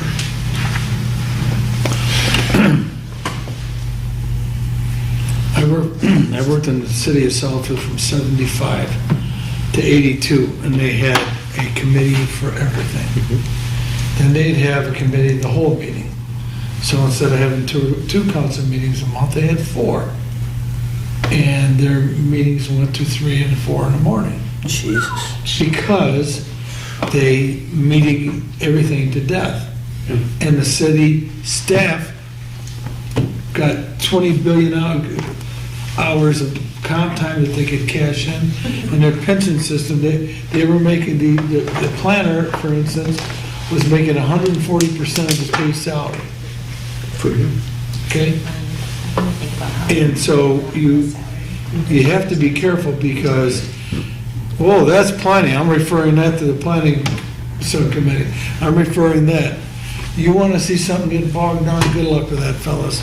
Well, I've been on both sides of them, and when you have ad hoc committees, they're wonderful. We did that up in Lake Orion, we had it to get with the DDA, and the DDA their budget was getting bigger than the city. But they had 75% of the city in the DDA. But the And so they were David. capturing all, well, actually, we had $150 million of the projects coming down the line, and 100% of the taxes going into the DDA. So the point is, we had an ad hoc committee of 3 council members that met with 3 members of the DDA, and that was an ideal situation to hash that out, where the DDA agreed to give 75% of the new money back to the city. But you, depending on the makeup of your council, you could be having a big problem here. That's the key. So we're not saying they have to do these Correct. committees. We're just saying. But once you Ability. start, once you rip the top off Pandora's box, that's too late. look, But you go ahead and do what you're gonna do. I wouldn't have. Okay, any- well, I just wanted to understand the opposite side of. Okay, I can understand, I agree with Jill, that if you've got, when you're at a council meeting, and you got a person that's very verbose in the audience against something, you make him chairman of the committee. And see how fast that gets approved. Because when he gets on and sees both sides of it, oh, that's where these ad hoc committees come in. Those are ad hoc and standing, yes. Versus standing. I'm just saying, once you start the standing committees, well, I'm chairman of the subcommittee of the planning. I'm chairman of the tree committee. I'm chairman of this or whatever. They can be valuable tools. They certainly can be misused as Yeah. well. And you raised the issue, your question was asked earlier about expanding the city council and what's that going to do to the compensation levels. I mean, that's really a separate question, but something that would have to be looked at as part of the Who keeps the minutes of those compensation and the meetings? budgetary. But there's- things. You I'm know, you sorry, suddenly have yeah. council members going to 4 or 5 meetings a month because, and getting paid because they're on these committees. Oh, And yeah. that's. But didn't you say, August, didn't you say earlier, aren't they capped on the amount of money? So that Yes, couldn't they- happen. well, currently, that's something that's on our list of rocks, is compensation commission, and that should exist. Well, How we they do it. definitely would keep that, because then they Well, couldn't. that's another argument for Yeah, everything. yeah, There's yeah. other ideas for that, but they're currently capped. And most cities have it's either capped or it's a flat fee. They can't make any more than X. Right. Even the standing committees. Right. So if they decide to, like Wayne says, decide to work 1,000 hours, Well, that would hey, go you're to- working for free. But that would be something compensation commission would have to recognize. Do we Yeah. change the cap? Do we pay them $7 for those meetings? I mean, that's something that they would have to decide, that they could decide. And they have Under the and they have charter. a very small staff here, so, you know, you get a Right. cut there. That's good. And I have it now. Does anybody have any more discussion? No? So what's the So cool? the motion on the table, August? The removal of the no standing committees line, Removal of prohibition. the prohibition on standing committees. Okay, all in favor? Aye. Anybody opposed? Opposed. Okay. Any others opposed? Thank you, sir. I get two. Look at us disagreeing all over the place. All over. All right, next is 4.07, clarify the vote needed to pass ordinance or resolution. Actually, Madam Chair, Yes. there's another part in 406 that mentions having 2 meetings a month. The next, I think there's another part of that. We just, Oh, there is? we I decided. think it's mentioned twice though, isn't it? No. I only have one. You only found a month, I thought I saw it again. Decided We not might have less than taken it twice a out. month. Was there? I just want to make sure everyone knew that, in my opinion, that motion covered it, no matter where it was, I would agree. but I just wanted to, I thought I saw it twice and I was I will going to make check sure that that. very carefully. Maybe it Make was sure like it's- I could be wrong, I might have been reading the same thing twice. It's the third line. Third line, on the, third line in the paragraph. That might be the only Right time, maybe I was under, reading that right twice. under that line Okay. comment. Oh, you mean in the actual charter? Yeah. Oh, okay. My apologies, I might be reading that same part twice. Okay. So, moving on to 4.07, clarify the vote needed to pass ordinance or resolution. The quorum will change no matter what, if this charter passes. And that's right in the beginning. So it changes to 5. Does that change to 5? It changes to 4. If you have 7 members, 4 is a quorum. I think what I'm trying to remember what my point was on that, and I think what it is, and again, I'm just raising this, not necessarily pushing it one way or the other, but right now, with a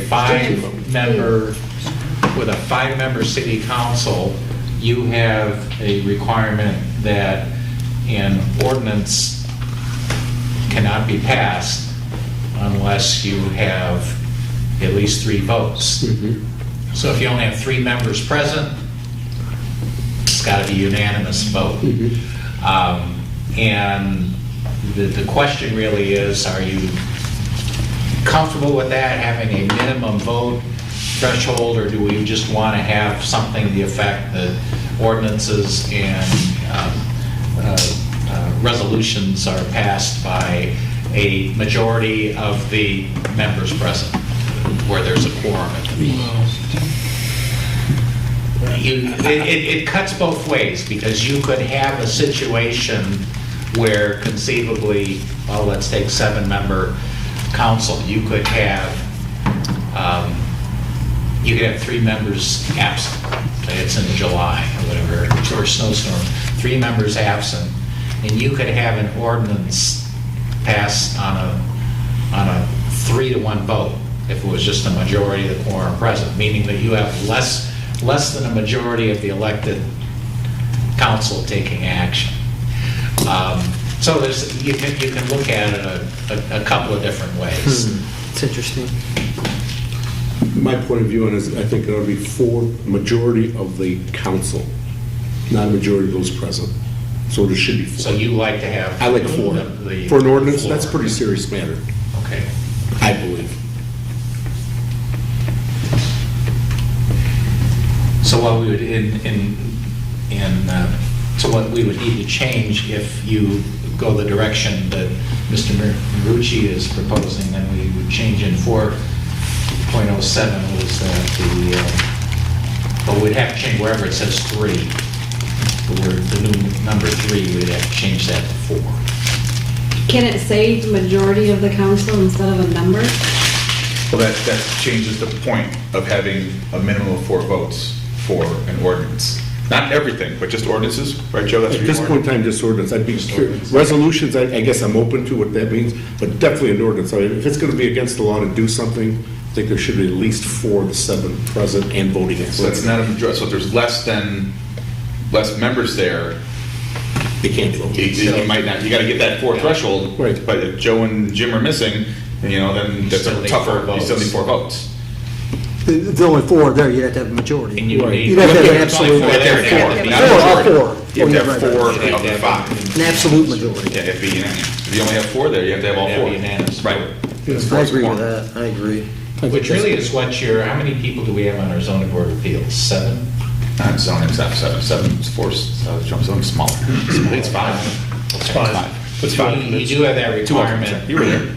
That was on You you. you do have that requirement for the zoning board of appeals, that nothing can be approved with, if it's a 5-member board, nothing can be approved with fewer than 3 affirmative votes for it. So it'd be the same kind of thing, if you've got members absent for a particular meeting, you still need three votes in order of the ZBA to do it. And what we're talking about here with the council is you would need to have a minimum of 4 votes to approve the ordinance, whether all 7 are there or whether only 4 are there.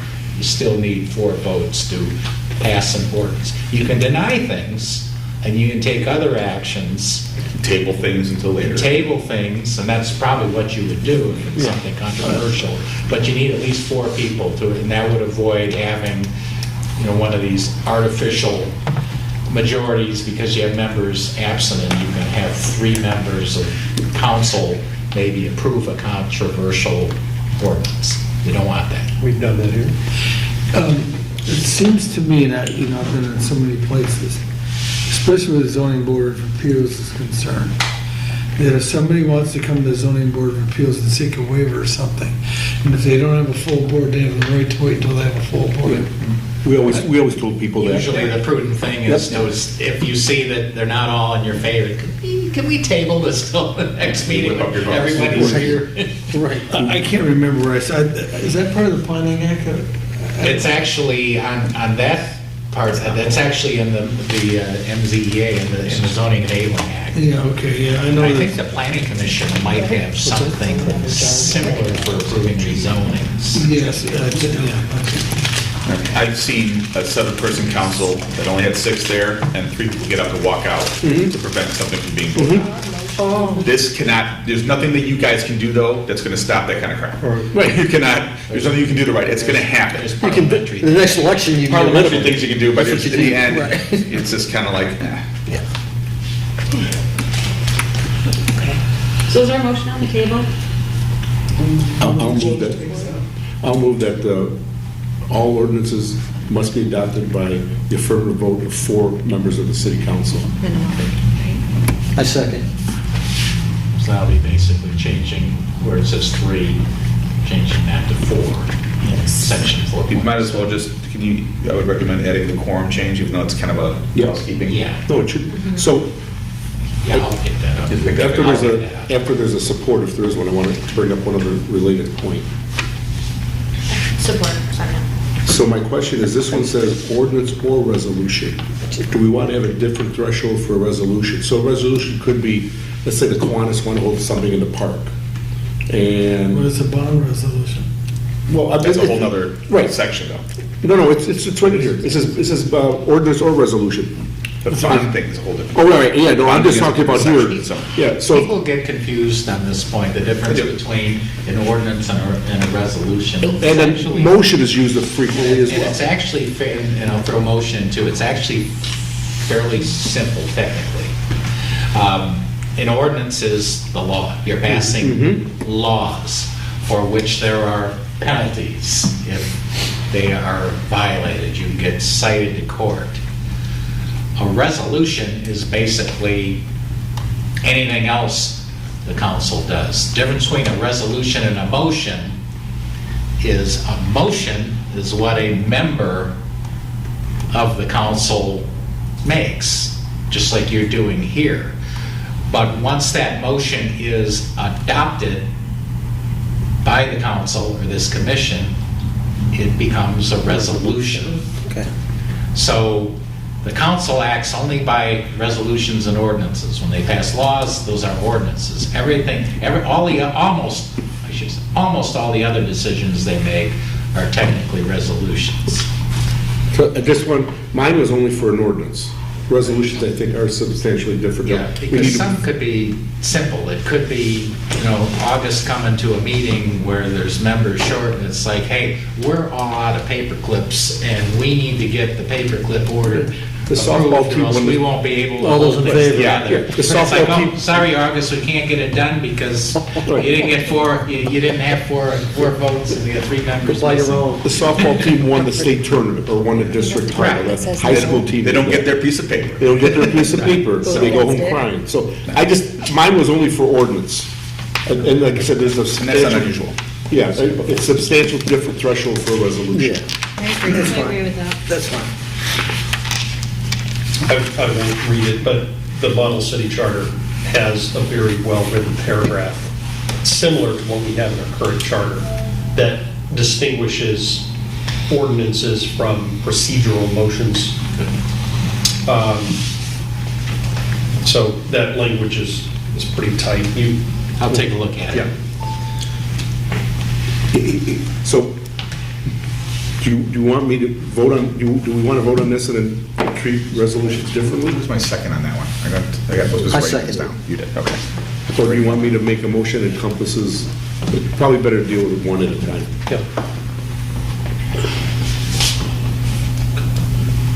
Okay, the motion on the floor is all ordinances must be of 4 members voting in affirmative. All in favor? Aye. Anybody opposed? Back on track. Back on track. So now we have to deal with resolutions. Or not. Well, Just leave it as then is. if it stayed the same, it would take 4. Oh. We would, Well, that would be a majority of 7, so. Right, I mean, just, do you want to treat it differently, that's all I'm saying. Oh, is the name specifically? It says ordinance or resolution must be approved, yes. Yes, it does. That's right. So you want to change? I don't say I want to change, I It's said, that majority number over the. right, do hard you guys number. want to I get keep it. the 4, or do you want to just say majority of those present? I think it makes sense to I get it. make them separate, for ordinances to require the 4 affirmative and the regular motions to be a simple majority. Would it be Of those present? Yes. I agree with that. I'm good with that. Okay. Once you make the,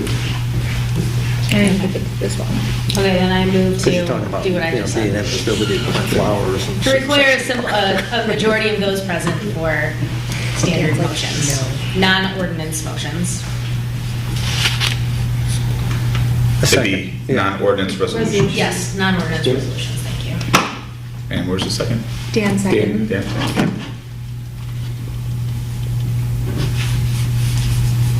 All in favor?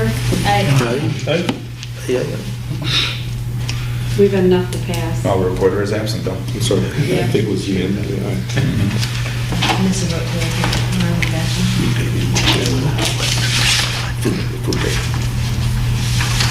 You missed the city meeting. What does that mean? Go back into the truck. Friend of mine used to Okay. live in Hicksville. Anything else for 407? Moving on to 410. Clarify what is intended by members elect or change the terminology. It's see.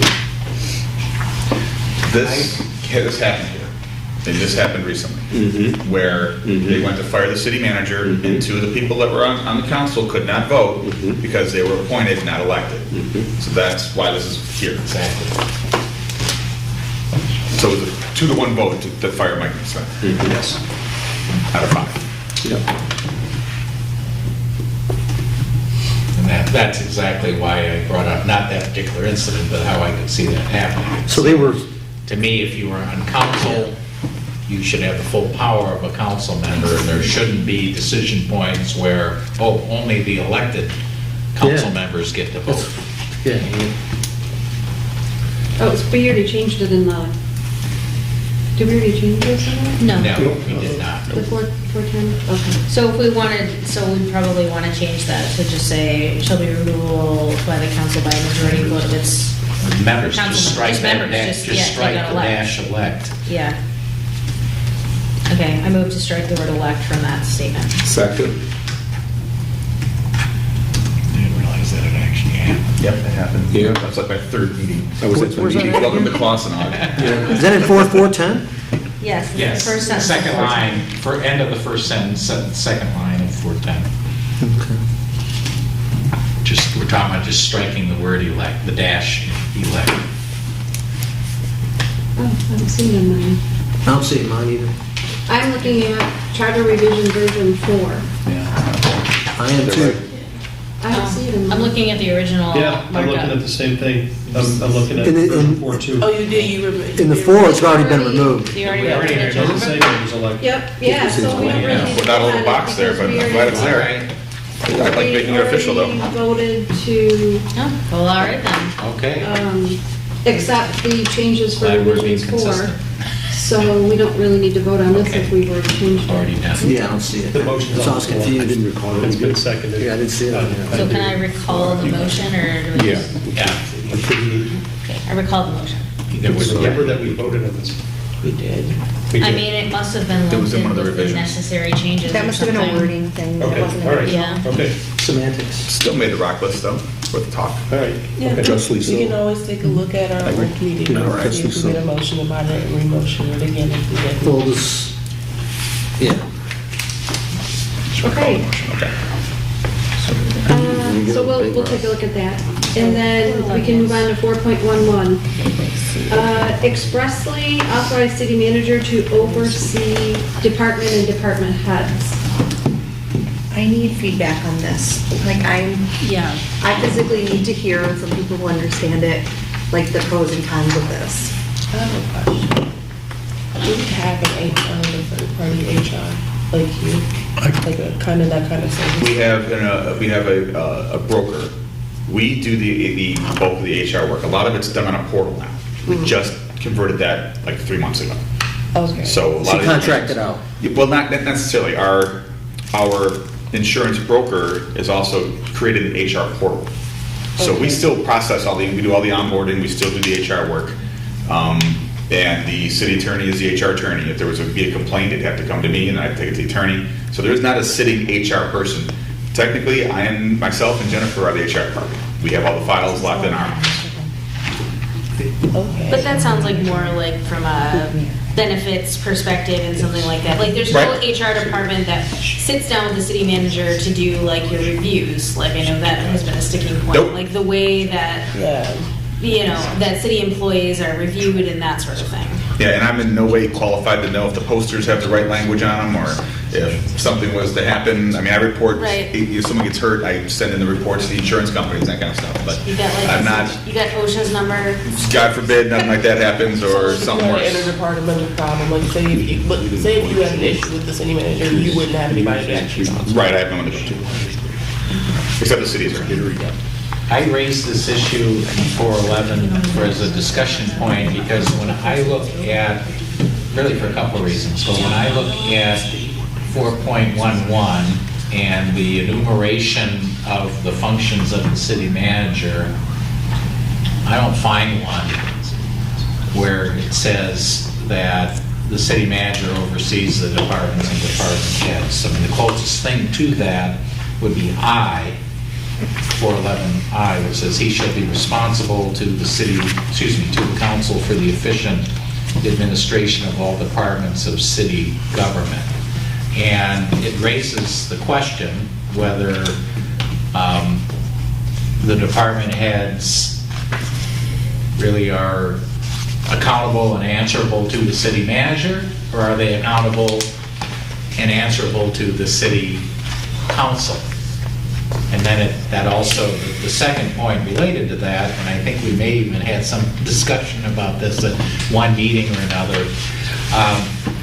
One of the best ways to have a dysfunctional city administration is when you have council members going beyond being policymakers and, I'll use the word meddling, in the management of the city, which the way it's supposed to work is the city council hires the city manager and lets the city manager do his job or her job, which is managing the city. It doesn't always work out that way. So I just thought that this would be a way, by adding this in the city charter, this express power, that the responsibility, rather, that the city manager is responsible for overseeing the department and the department heads.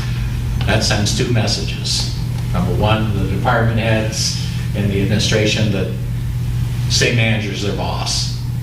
And the second message it sends is to the city council that says, you hire the manager, let the manager manage. But what if he doesn't? Then they And you fire him. remove them. He's on, once you got a 5-year And the contract. city council gets a new manager. No, he can't. When he gets paid. When I was here as the city manager, that was, that's the way it was. I managed all departments and all department heads, whether appointed by the council or not. It will not work if the city manager doesn't have line control over all the departments and the department heads, and I will make a motion to put that language in the charter. Hold on. Well, I have a question. A little more discussion here, I think. We can have We can more discuss with the motion. You have a discussion after the motion. So the motion is to add the language, it was specifically, All departments and department head, all department heads. Well, he's got a motion on the floor, he needs a second. I'll second it. Because otherwise, we can't discuss it. okay? Okay. I have no problem with the city manager being the boss, being the handle all everybody reporting to him on day-to-day operations. That's what it should be. He should be the boss, because he's here every day. Right. The city council, they're part-time employees, they legislate, they pass ordinances, that's fine. But I think in all matters related to finances and the treasurer, I think the city council should be involved in that. And if you read the duties of the treasurer is accountable to the city council and mayor on all finances, money coming in and out on the first day of the month and last day of the month. Right, so they are kind of already, unless we change that in the charter, they already are accountable to the mayor and the city council. So I think it's more appropriate to have the city manager managing everybody on a day-to-day basis, but on finance and treasury issues, they should be accountable to the mayor and the city council. Just that division. Everywhere else, Okay, that's what I think. I'll tell you why I think that's wrong. Because that's a linchpin of the government, the finances and the budget. And the city manager prepares the budget, submits it to the council approves their policies through the budget document. And if that treasurer isn't following through the way they should be doing it, city manager's here day to day and better be on that person's butt, like I was.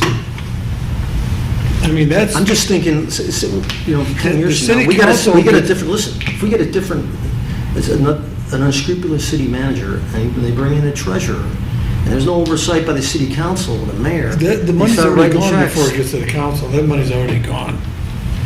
That's I just think with Bear in with mind a that big the- budget here, I think. Commissioner, hold on.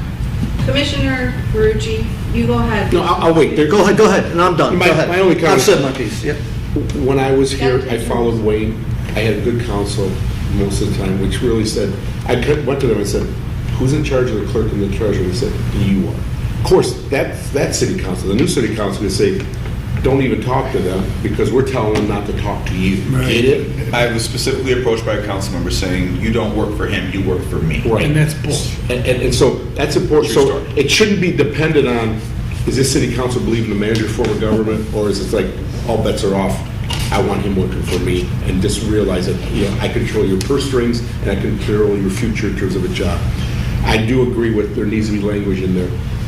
It's a different point that I'm raising with respect to what Dan is saying about who appoints whatever, but you've got to be responsible to one person, because if you're not, it's... Yeah, on day-to-day operations. Right, and I'm not getting into who appoints, I'm just getting I to agree the too. department heads, you got to, and it can't be reliant, like it was when I was here, that the council said, you're the guy we appointed, we expect you to carry out the mission.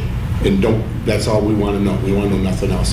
Because other people are, what August just said, I'm 1/5, and I can get 2/5 really pretty easily, and you're going to be out at the next meeting. It's like, shouldn't work that way. Commissioner Irwin. So if we were to pass the motion, just for clarity, everyone here, everybody watching this, reading the minutes later on, what changes?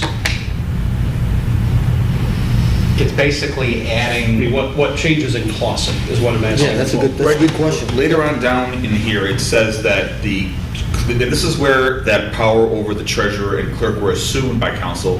They appoint the treasurer and they appoint the clerk. And they therefore feel they have the authority over us and not the city manager. That's been verbalized to me as that's the justification for that. What does the current charter say regarding, It seems ambiguous to me. it is ambiguous. It is. And that's where the whole, we That's what we gotta heard Paula clarify talk here. about it, we heard the city manager talk about it, and they both, obviously have different viewpoints on who should do what. Right. Brad, go ahead. Let me try again. So then, if we pass the motion, what we're talking about in everyday terms that most people on the street think about is we are making it, we're making it so that the clerk and the treasurer will report to the city manager, and the city manager will have the power to hire and fire those roles. Is that what That we're can talking be about? played with. I didn't get that. It can be that way, or it doesn't have to be that way. Okay. But it Well, I is, asked I a mean, question. you're on the right track. It's basically clarifying and streamlining the chain of command. City council sits on top, they're the elected policymakers. They hire, they appoint the city manager, but then they let their professional city manager is responsible for running the departments in all aspects of it. But the only If the city council doesn't like the way it's going, they have several ways to do it. I mean, they can hire and fire the city manager, they control the budget, they approve or disapprove the budget, they pass ordinances, they do all sorts of things. But I don't want to keep repeating myself, but they let the professional city manager be the manager. And so for the record, and this goes back to some conversations we've had about this in other meetings, the city attorney has to work for city council. No. So, no, No. doesn't have to. In some But cities, I seem to remember us appointments- having a conversation. where we Birmingham said- is an example, Okay. where Birmingham, the city attorney is appointed by the city manager. Is it? Again, that's a local option, Okay. you can do Okay. it that And way. then at the same time, the city manager does the interviews for council or treasurer, and then presents a candidate to council for approval. Sometimes that's how it's done. So they do have the approval, but they don't do the interviews. It's just, there's different ways to skin this cat. Everyone should consider all the options here. Yes. Where's the language on the appointment of the clerk and treasurer? I'm looking at several, and I can't find the exact language. It's not under 4.17. City clerk powers and duties. No, I couldn't find it there. It's And it's 4.15. That says the city council shall. 4.12. Yeah, right before 4.12, so it's Right there. earlier on. Where it talks about the council shall appoint the clerk, Whenever they can see the shall treasurer, first. Got it. assessor, health Yep. officer, so on. 4.12. Yes. 4.12. Yep. Yeah, we already took health officer out of there, because there isn't one. And the assessor is a intergovernmental agreement. So, Another example. Tracy's had her Madam hand up. Chair, if I may, just because the city council appoints whomever, once the appointment is made, it's turned over to the manager to run the day-to-day operations. Just like they appoint the city manager. City manager comes in, he or she, and does their thing, their management style. If the city council doesn't like it, their management style, they don't last so long. So that's the council's control. And you can't have department heads hamstringing the city manager, go behind their back, the council members and doing it. That's a recipe for disaster, and you may as well get a spinning door for your city manager like you've had, because that's what's been going on here. Or to put your department heads in a untenable position where they've got to answer, they've got to keep their city manager happy because he's their day-to-day boss, but they also got to answer to the city council members who are telling them that they're the boss. Right, well, So here's the way, currently, who do you report to?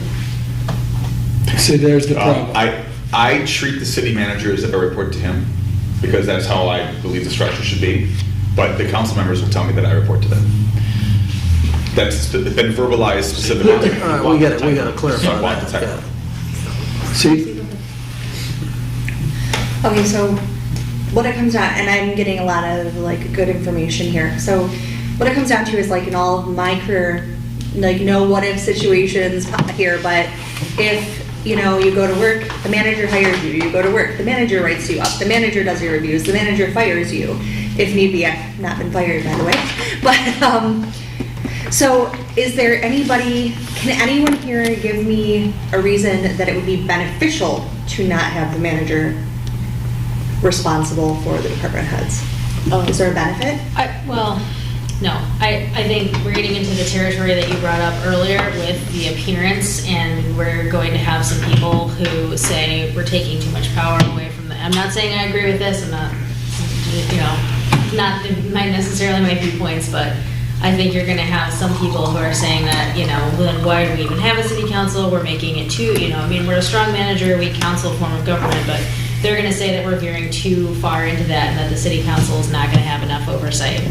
So because- something to think about. Again, we Yeah. don't want to let negative Nellies ruin what we're doing here, but They have to That's follow, gonna- they have to like take care of everything else. They have to make the city decisions. Sure. At the end of the day, how many times have they decided that they wanted to fire August? You know what I mean? They postponed my review 5 times, Well, 4 times. yeah. Yeah, And but that's not meaning fair. You can't like, keep good employees Right. with that it's not like kind it's of come up. I don't see it being an issue for them to have not been in charge of these. Right now, it's 2 people, with the treasurer and the clerk. And the city manager. And the Well, city, yeah, well, the they city would manager I disagree get, with because you you. have to have someone in charge of Right. him. But how are we, by taking just those 2 opportunities away from them, is it significant, like, Did you watch relinquishment of their powers? did you watch the police chief appointment process? Yeah. It's the city manager's job, yet the council tried to do it. I mean, I'm just looking at, like I said, it's all devil's advocate for me, because this was something that I really needed to understand both sides of. Well, the mayor And I'm spoke not getting much clearly on her of, opinion on this at one of the meetings. yeah. Yes. I think the other side that you're trying to see, which I do understand, is that one, that it would be beneficial to have more clarity in what the do's and don'ts on every side should be. And I get that portion, but I also get what Samantha's saying, is that that is not a small change that we could make that nobody would notice, that it wouldn't affect how the process keeps going. There is gonna be pushback on both sides, so it might be a better. Probably one of the more fundamental changes we've decided. Yeah, so it's Right. going to take some discussion Yeah. with the people. Basically the only one. Hey, so what I'm, Commissioner Irwin, go ahead. I think it's the biggest rock in the jar, Yeah. personally. Yeah. It is. It is. And I think it's the biggest rock in the jar, not because the issue itself is so complicated. There are many, many, many cities that are organized the way that we're talking about. The city manager, everybody reports to the city manager. City manager hires and fires, and it works very well. And I don't think in any way it undermines the oversight of the people's elected representatives. What makes it a big rock is that it's a big change in our community, and people in our community will have Under this strong current opinions. council. Yeah, people will have And strong it's- opinions. And that's what makes it a big rock. So, Specifically about this topic. yeah. Yeah, and from what I'm hearing here, from August, and there's confusion, who you report to and all that. Well, I personally have no problem with city manager running each department head. What I was trying to say earlier, that's fine, but the city council and the mayor should be approving all of the financial Which stuff. they always will. They always will, They right? always will. Okay, They so do. the treasurer will They still have be to. accountable It's in the on the first of the month, at the end of the month. Those checks don't to get written unless the council approves them. Then I got no, then I have no The problem. with auditors step 4.0. in after that. Then I have no objection to They 4.1. ultimately approved that, the council's still gonna approve all contracts over threshold, you're still gonna have Then an I agree, annual okay. audit, you're still gonna have the budget process be what it is, so council has numerous opportunities to Gotcha. keep charge of the finances of the Right. city. Because that was a concern I got from some residents. I'm sorry. He has it for I camera. can see. He's- Oh, got it. Yeah. He's pointing to the camera. Oh, Yeah, I'm listening. Okay. Who is next? I think I have. Okay. I don't believe it's in this charter, but when you have a strong manager form of government, the city council is prohibited from going to employees except for informational basis. That's strict, that's expressly written in lots of charters. It's not in this charter, I have seen it written, that would be taking this already controversial subject, taking it to maybe Well, another another- level, but it would be consistent with this line of discussion. So the other thing is, everywhere I worked, I've told every one of my department heads, I told my department heads to make sure your employees know. If you have any contact from the city council, I'm to know exactly what it is, who it was, and what they wanted to know, and what, if anything, you've told them. Because they put the employees in the department heads in an untenable position. And when the city council understands that information, when they do that, because oftentimes, not every time, oftentimes, council people can be duplicitous and nefarious in their reasoning of what they might want to do. But when I catch wind of it, and they know that I'm going to catch wind of it, then I approach that council person and say, now what are you up to here? Are you up to this thing that you did before here? Right, we can't have a situation where they're getting conflicting orders from the city Well, manager. that's the other side. And the That's city the most- council is telling August one thing, and the city manager telling That's the another. most important I part. What I'm agree. just trying to say is, Yeah. this is just an added layer. And it stops that. And on top of that, I send out a Friday afternoon report every Friday. Been doing this since I got to Clausen in '85. That breaks all that crap down in there, and I stop it immediately. Stops this nonsense at the council meetings and stuff. That's all I gotta say. Shutting down nonsense since 1985, I love it. And still, one Still thing, trying. one thing that I'm noticing that I'm having a hard time with too is, this had come up like previously, is I do feel like there's a certain level of disservice to the employees that do have to report to the city council, because to continually put off reviews because you don't have enough information, you don't work with them enough. It's not fair, that's not right.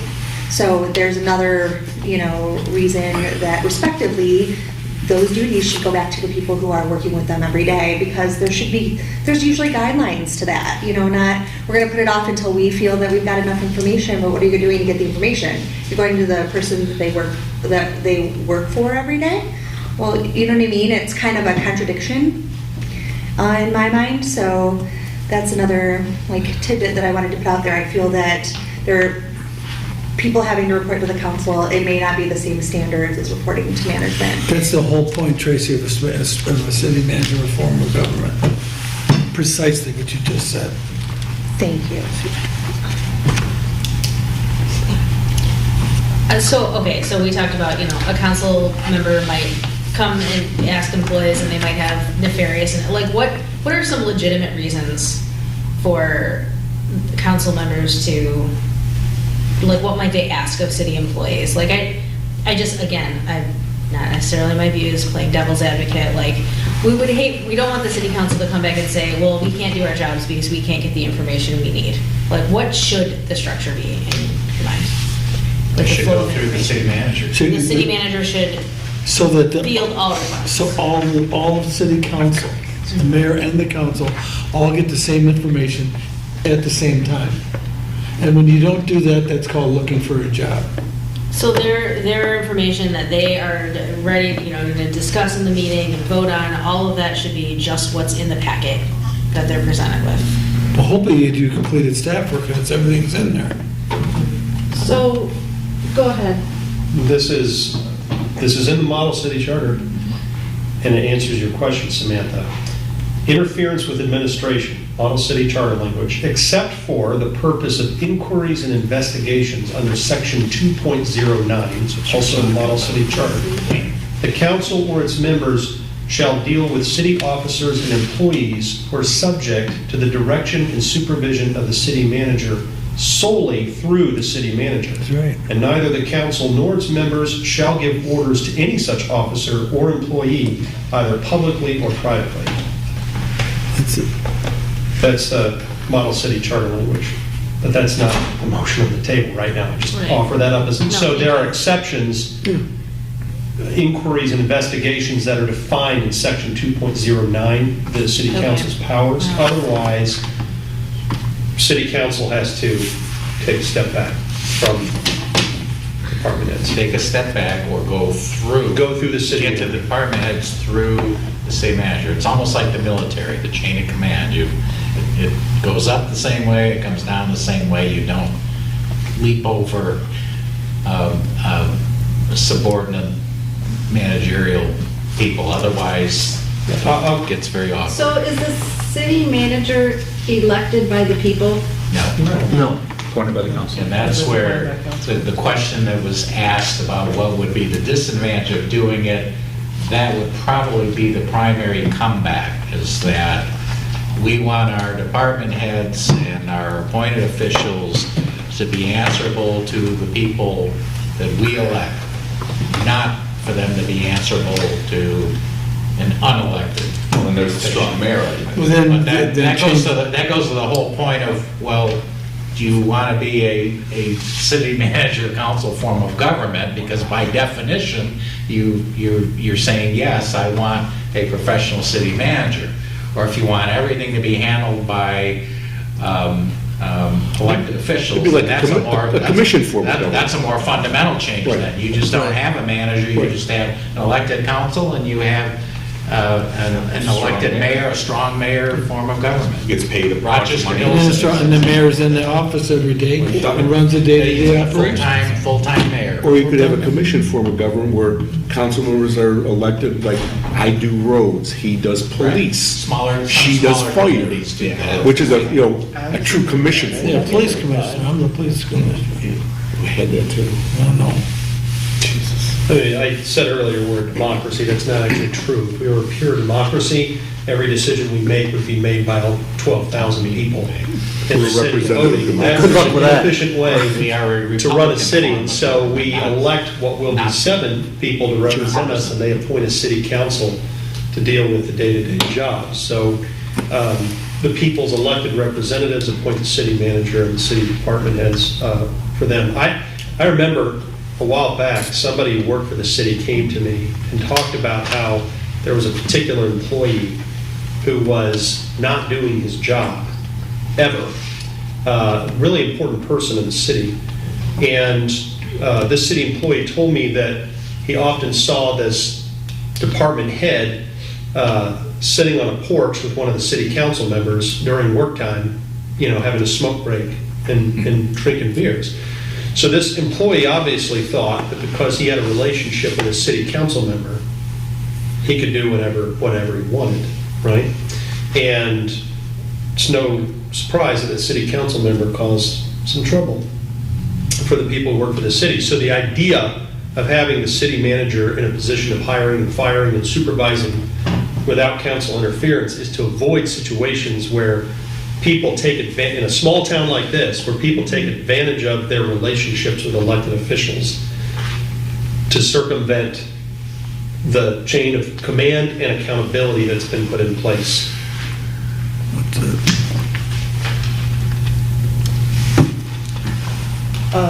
I am agreeing with Brad 100%. It's not about what you know, it's who you know, kind of that situation. I'm not 100% okay with like the concrete, very aggressive verbiage for it. Maybe we can find another way to phrase it. But that is like the major concern there. I do believe that there is supposed to be a very roundabout way of saying, hey, the council appoints the city manager and council should be on good terms with each other. All documentation can come this way, and you can ask me any questions if you have any. That's exactly the position that is in. So I don't think it's a real question of if we want to do this, if people are going to like it. And it's not really about if they like it. This is the normal, and we're not doing anything that any other city isn't doing. We're not asking anything to change anyway that's supposed to hurt anyone.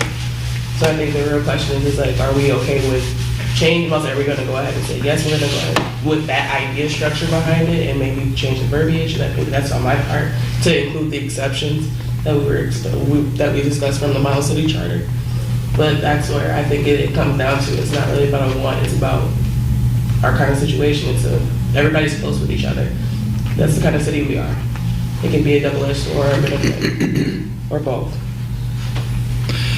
I would change my motion to put the verbiage that we have in a model charter that's enumerated earlier about, except for inquiry, that one of you could, you have that model charter? Yes, I do. Joe, you seconded it. Do you agree?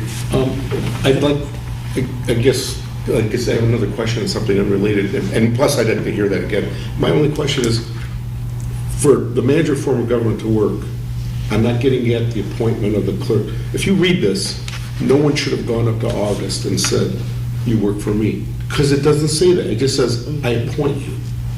That's all it says. It gives them the feeling they can unappoint me. And you know, they actually can do that. They truly can. They truly can do I that. agree. It said, I can see nothing in there. I can hire you, I can fire Right, you. it doesn't see I nothing. own you. Right, I can lower your pay, I can freeze your pay. No, it just says, here's who appoints you, meaning the 5 of them, or 7 in the future. So, apart from that, and I'm not saying let's address that, I'm saying, the guy who's here, or the gal who's here day to day, needs to have these people report to him. That's all I'm getting at. Otherwise, it is but it can also be used as a shield from August, saying, I'm not listening to you.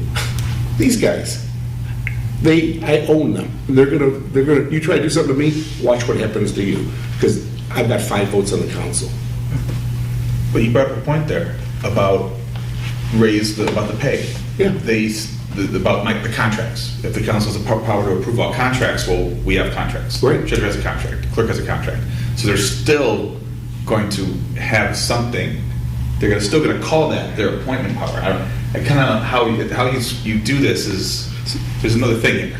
And when I was here, City again, checks and and I'm trying, balances, but- there were no contracts. Yeah, Everyone was an employee. In my last city, the council did not approve my contract. Right. No, because City there manager were contracts that deal. didn't exist. Yeah. Everyone worked through a salary schedule and a pay Yeah. scale and whatever the case, which is the normal way, I think the normal way of doing it. It's really confusing, and like you said, there's so many parts to play, but if he and the treasurer are not responsible to the manager as well as the other full-time positions, it's a bad loophole.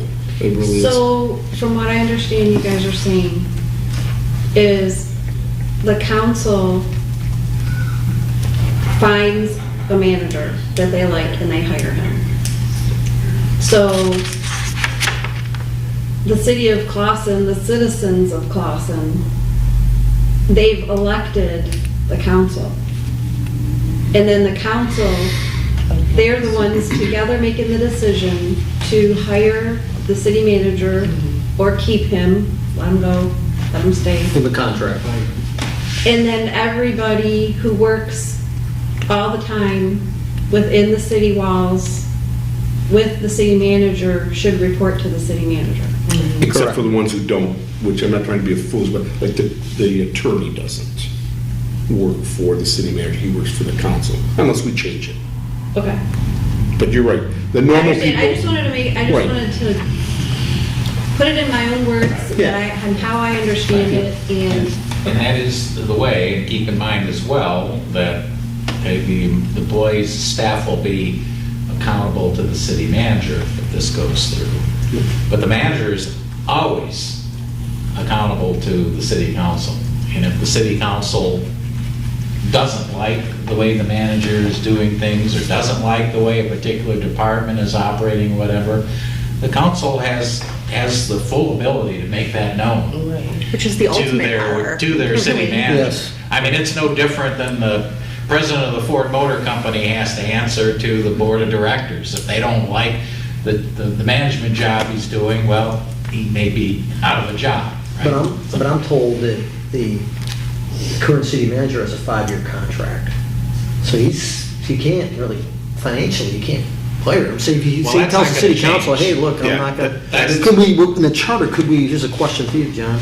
In the charter, can we limit that contractual? I think it'd be a big Don't mistake do to that. do that. You don't wanna do that. The answer is, can you do that? Yes. Should you do that? No. No. That's just a function of the But again, it gets a the little. nature of the business. If you want to get a city manager in here that's worth a darn, or to keep your city manager, is what I really should say, is, that you have to be competitive with everybody else in the state and in the area. And that's going to mean, just like athletes, Right. professional athletes. I It's get probably it. going to mean long-term contracts. It's probably going to require a, what do you want to call it, a Golden buyout, a parachute. golden parachute, whatever you want to But call why it. should he take, with a long-term contract, why should he take direction from the council when he knows he can't be fired? Well, it's not It's not full immunity. No, he's still fireable for cause. And the cause would be you're not doing So your job. fire, so termination for cause would null and void the contract? Absolutely. Okay. Absolutely. That's what I was looking for. You Okay. just can't fire him on a whim, but if you can fire him for not doing his job properly. Not or taking direct- do- not or taking direction. Or being insubordinate His or or her. Gotcha. whatever. Gotcha. You better have a case, because that'll go to court. So you better have your reason, right? Just like with a union employee or anything else, any other for-profit I'm just getting employee. clarification. I don't want your arm to fall off, so go, you have the floor now. We need to get little red flags. I'm sorry. Just if everybody can just make sure that you give ample time for everybody Right. else to finish what they're saying before you jump in, that would be great. So what it comes down to for me is, first of all, anybody who's had employees who work for you, your employees mess up and either crap rolls downhill or you have to take the shot. I never blame my employees in front of those above me. I take responsibility. And so I'm really serious about the people who work for me, right? Because I don't want them to make me look bad. So there's having the clerk and the treasurer report to city manager, for example, I don't think that reduces accountability in any way. In fact, it may increase accountability and efficiency, and that leads to the second point. What is it that we want the people's elected representatives to spend most of their energy and time doing? Do we want them to spend their energy and time doing employee reviews, that they keep bumping back and back and back? Do we want a committee of 5 or 7 managing a single person? What we're really trying to do, I think, on this commission is give the people an elected body that has more flexibility and more tools to do more of the people's business, right? And the more they get bogged down in the day-to-day, which I think is the original purpose of the city manager form of government, the more our elected representatives get bogged down in the day-to-day, the less time they have to listen to the people and to pass laws that benefit the people. So we're really we're not diminishing accountability. I think we're enhancing accountability, and we're also trying to create a situation where our council can be more productive. Remember that sales pitch, because you're going to be asked. Remember that. It's well said. Very well said. Can we go back to the- Two things. Call the question, Artie? Two things. Okay, I don't care if you give the city manager a 100-year contract. Doesn't matter. The contract is good until you get 3 votes. Mm-hmm. And then and if you don't fire them for cause, you pay them a severance. That's the only thing a manager has is their severance. If it's time to go that direction, you're better off to terminate the manager, pay him a severance, split evenly, there's no court costs, no nothing. So that's always there. So that's why a manager comes in and gets whatever he or she can in a contract when they can walk in the door. Because he can't even get reviewed. So what's a manager gonna get added to his By contract? people that I don't work with every day. And so the other side of that is, I had never asked for a raise. Never asked for a raise in my entire career. Have I gotten a raise? Yeah, I didn't ask for it. And the key to that is, especially later in our careers, when this economy has gone south and this whole thing messed up in Michigan, you're not giving the employees raises, so what do I expect one for? I mean, that ain't gonna work. Right. I need respect for my board. Thank you. Again, I want to go back to this other thing, the model charter that you read, except for inquiry. I would like to have, I want to change my motion to have that put in place of that, what we have here. I think that clarifies it. Also, Yes. You want to read that again so Joe can hear it? I can do that. Commissioner Marucci, if I can just ask, or O'Neill, sorry, I'm going to read this for Commissioner Marucci. The original motion that you put forward has to do with the charter language saying the council appoints, which has been interpreted to mean council has the hiring and firing and supervisory. It was a much simpler motion. The actual motion was all department heads answer to the city manager. That was it. Okay. So the writing was going to come later. Okay. Okay. So I'll read this. I'd like to have this in there, but I'd like to have you work that language, whatever we have to do, because that's key. Go ahead, read it. And then Mr. Starn will figure out which section in our charter will be referenced here, except for the purpose, the heading is interference with administration.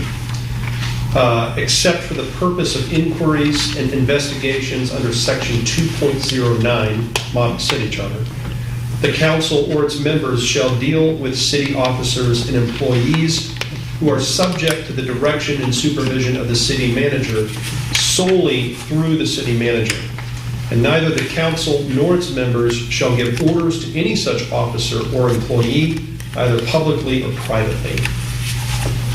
That's on page 12 in the Model City Charter, section 2.05. And then the 2.06 is right after that it references.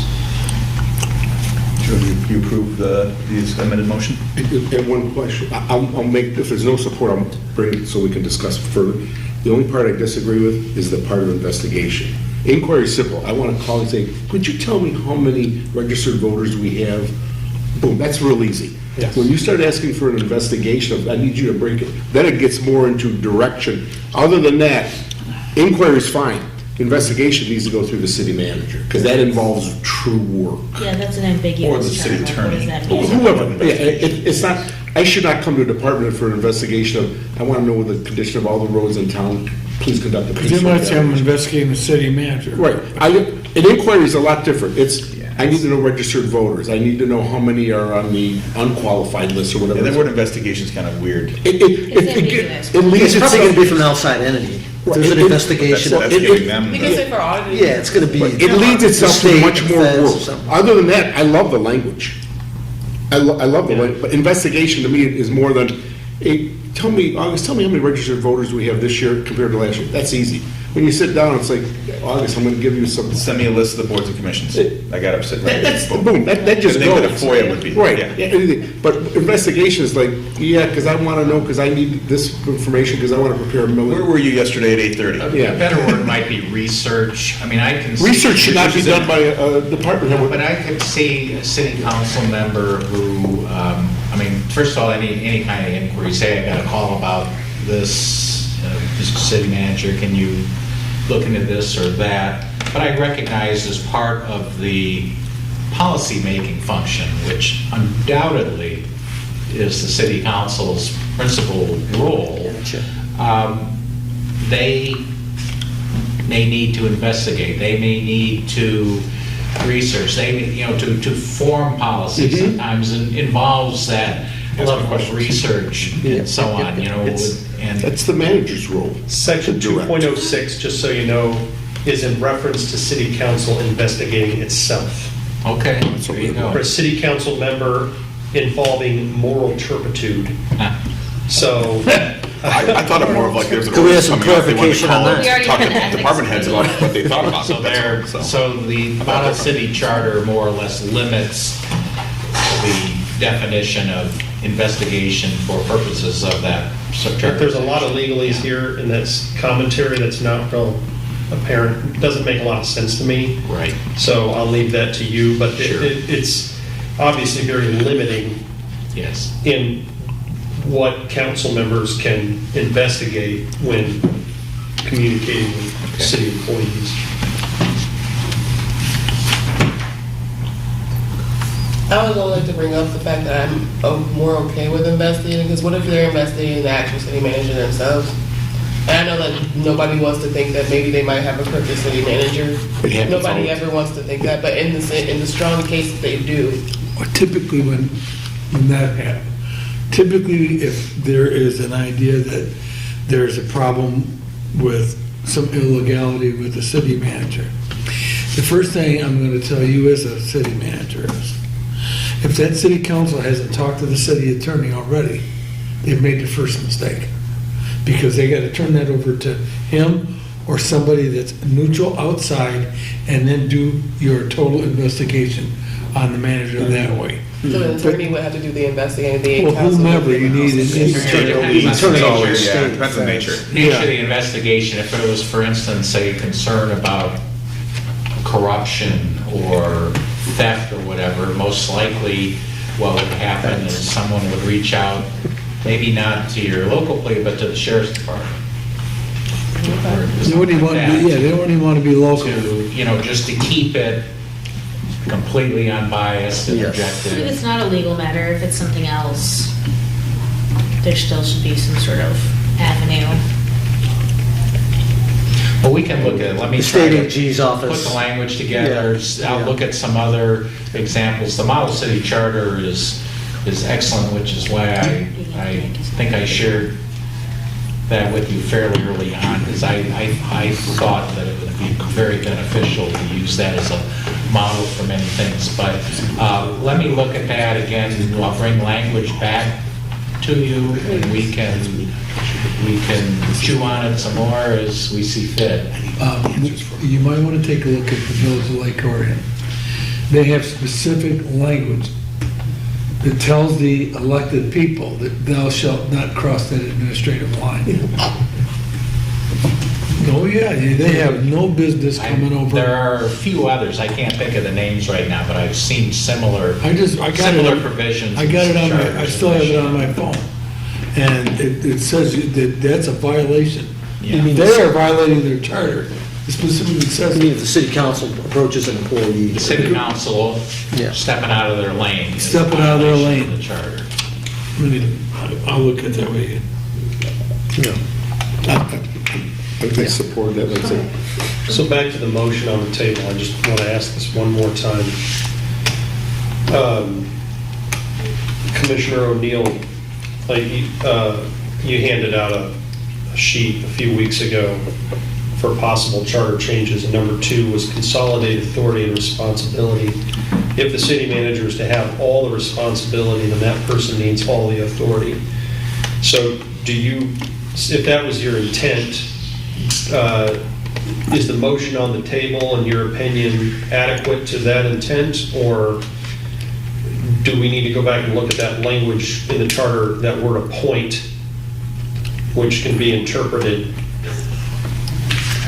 Well, if you have the language that the city manager is responsible for all departments and department heads, whether appointed by the council, and if you have to put that, excuse me, stand up, whether appointed by the council or not, it takes out the idea that because they appointed August or they appointed the police chief or whatever, you don't have line authority over them. No. But I get your point, Mr. Irwin. I was actually thinking about that too, as we were going through this, there may be a necessity, or maybe not necessity, but it might be appropriate to add some language in that section about the appointment power, just to clarify, so that somebody looking, if this passes, and somebody looking at this 5 years from now doesn't see that as an internal conflict in the charter. This section says that the council doesn't have that authority, but this section, a reasonable inference would be, if we have the appointment power, we also have the oversight power. So I think in making these changes, I'll definitely take a look at that section 4-12 too, to make sure that there is, to reduce that possibility of conflict in interpretations. If that's the way we have been interpreting it here It is. for some time, then the way that we interpret it is not going to change. So I think With the passage of- that calls for a change then in the wording. That's my point. Yes. I So agree. it comes I agree. back to, we have the motion on the table for, what is it? Administrative non-interference, or whatever Yeah. the heading was. But I'm wondering if that gets to the real heart of the matter, which is we're really talking about the city manager having direct supervisory control over all the department heads, including the clerk and the treasurer, which is quite a departure from where we've been. And I think that's what we're talking about here. That's the intent. And that's the intent. It's a It's quite departure from the current where we've been, but culture. if we're not explicit about it, Right. I understood the motion We don't want to it to be, be and again, vague. I'll bring back the language, Yes. but Yeah. I understood in order to make these points, that's going to require an examination and probably some modification in several sections. Okay. 4-11, 4-12, maybe adding a new section about the non-interference, but I understand the intent of it is let's make sure that we're not leaving any internal so we inconsistencies. pass the motion or not pass the motion, it's up to the commission, but then there's more to get into the things that you're talking about Yes. will require you to bring us something back Correct, for our next meeting. correct. Okay. And I just actually want to put it on record, because I think if one of our meetings is going to get viewed, it's probably going to be this one. This will be one of them. So to put it on record, while we obviously are using examples from our current situation, the discussion that we're having, and I think I can speak for everyone, is there's no personal judgment against our current council or our current manager. So when we're discussing who is doing what, that's not what it is here. It's what makes sense as a whole. So what I would be putting out there is that I think it's a pretty big deal to, I think that it's a lot of responsibility to have the council responsible for deciding on and hiring our manager as a whole. So I would just put out there that we have to make a decision based on what makes sense, and I would ask them to, no matter who the council is at the time or who they hire at the time for the city manager, just to be comfortable and confident with the decision that they've made in that person. You know, they've said that they're comfortable making this person responsible for the city, so be confident in your decision and let them do the rest of it. Essentially, as a manager, you've hired them to manage. So my opinion on it is, if we do make the decision to have management responsible for everyone, then I would just say, you know, like be comfortable and confident with the decision you've made to hire that person to do it. I was just with her. They appoint they hire the city manager. That's the person that they chose. It only makes sense for them to build a better relationship with each other, in my opinion, instead of them talking to a whole bunch of different department heads as will and need be. Maybe having one point of contact would be a lot more convenient. One, two, you would be able to have since they're going to be at the council, city manager at every council meeting anyways, that's still like you're making everybody aware of each business that keeps all the agendas where they're supposed to be at. The same person who handles the agendas, the same person who is handling city business is also going to every single council meeting. It just makes better sense for them to give them those kind of updates. Yeah. Because council's not giving every update on every city affair. They're not. I just wanted it to be clear that we're discussing and making this decision with the utmost respect for all yeah. positions. This is not in any way, shape, or form a judgment of any, or a reflection of any of our current No, board no, of members course or our not. city manager. And I just want that to be clear to anybody that may be, watching our meeting right now or. Good point. I'd like to call the question. Okay, all in favor? Aye. All opposed? You talked that long for unanimous yes? Well, But this is what we came here for, and I think we got here pretty This well. is the most fun I've had at a meeting all year. It's great. Well, there was lots of clarification, so. Yeah, that worked well. This is what we were waiting for. I just want to make sure that we understand what's I didn't find it. being said and This is, there's just some things where I need to hear all of those opinions so that I'm understanding. Right, 9:15. Because these are not small decisions. Right, I like hearing the specific examples, like, it's Yeah. fine to talk about it in theory, but like, I wanna know, like, what is the cost of that, or why would they do that? Yeah. All right. Probably bang a few of these out pretty easy, but that one's not going to be easy. I think that's a good one for another meeting, my opinion. Which one is that? Up to 4.31, which is the council vacancy debate. Oh, Boy, I don't That's too think big that- for tonight. That's I my, mean, should we that's, just get through page one, or? I think we can do that. Yep, okay, Let's do it. okay. Each one carries over. So, 4.12 is whether to eliminate the ban on clerk and treasurer positions being held by the same person. So there's a ban right now. There is in the charter. Yes. And I raise that as a question because there isn't such a ban in some other cities. No, I know. They actually have the same person holding both positions, clerk and treasurer. So I'm just raising it as a question. Do you really need it, or is that one of those provisions, just like we talked about with the standing committees, that maybe you want it, maybe you don't, but why prohibit them? Right. The only way I would see why you'd want to do that is if you get financially into a place and you have somebody that can perform those two positions. Because I've worked many places, the clerk treasurer or one. Right. I mean, I've just I've seen that in several places. several places. And they may only have a lot of expertise in one, but they have an assistant that's really the city clerk. They have strong deputies. It's strong and deputies. Elections directors and things like that. It's a different breakdown, It's a different breakdown. Yeah. which just doesn't prevent, that could always happen.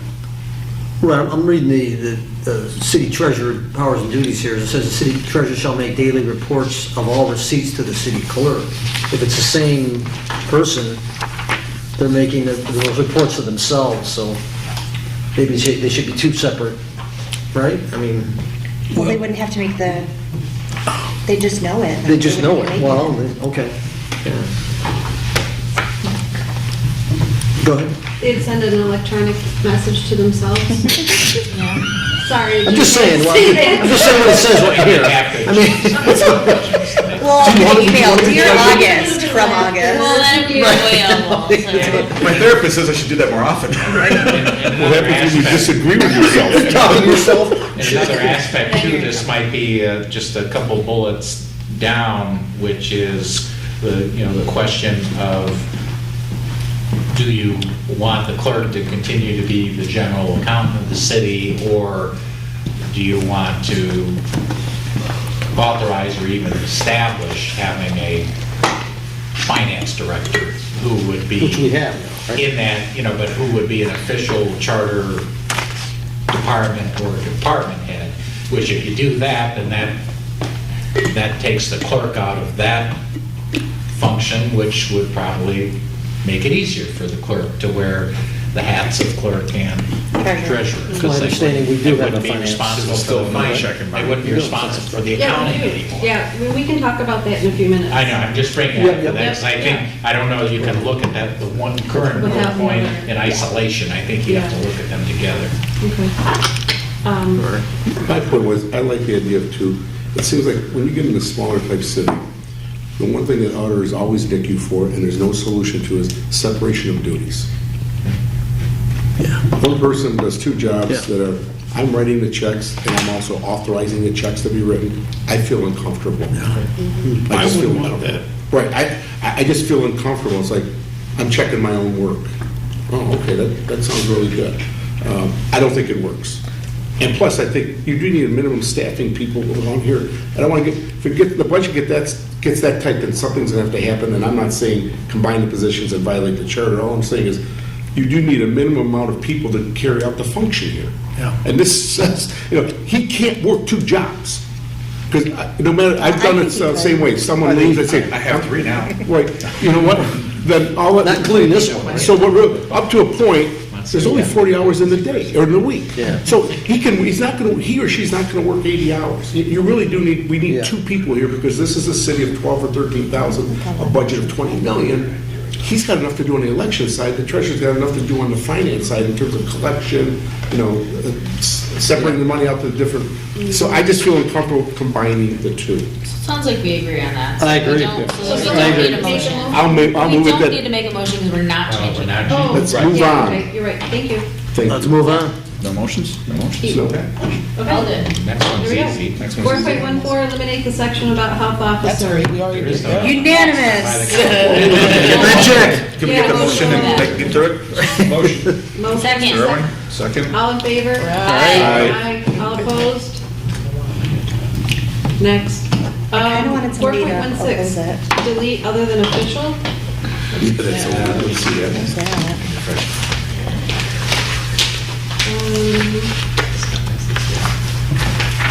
What line's that on? Yeah, what line is that? I don't see that.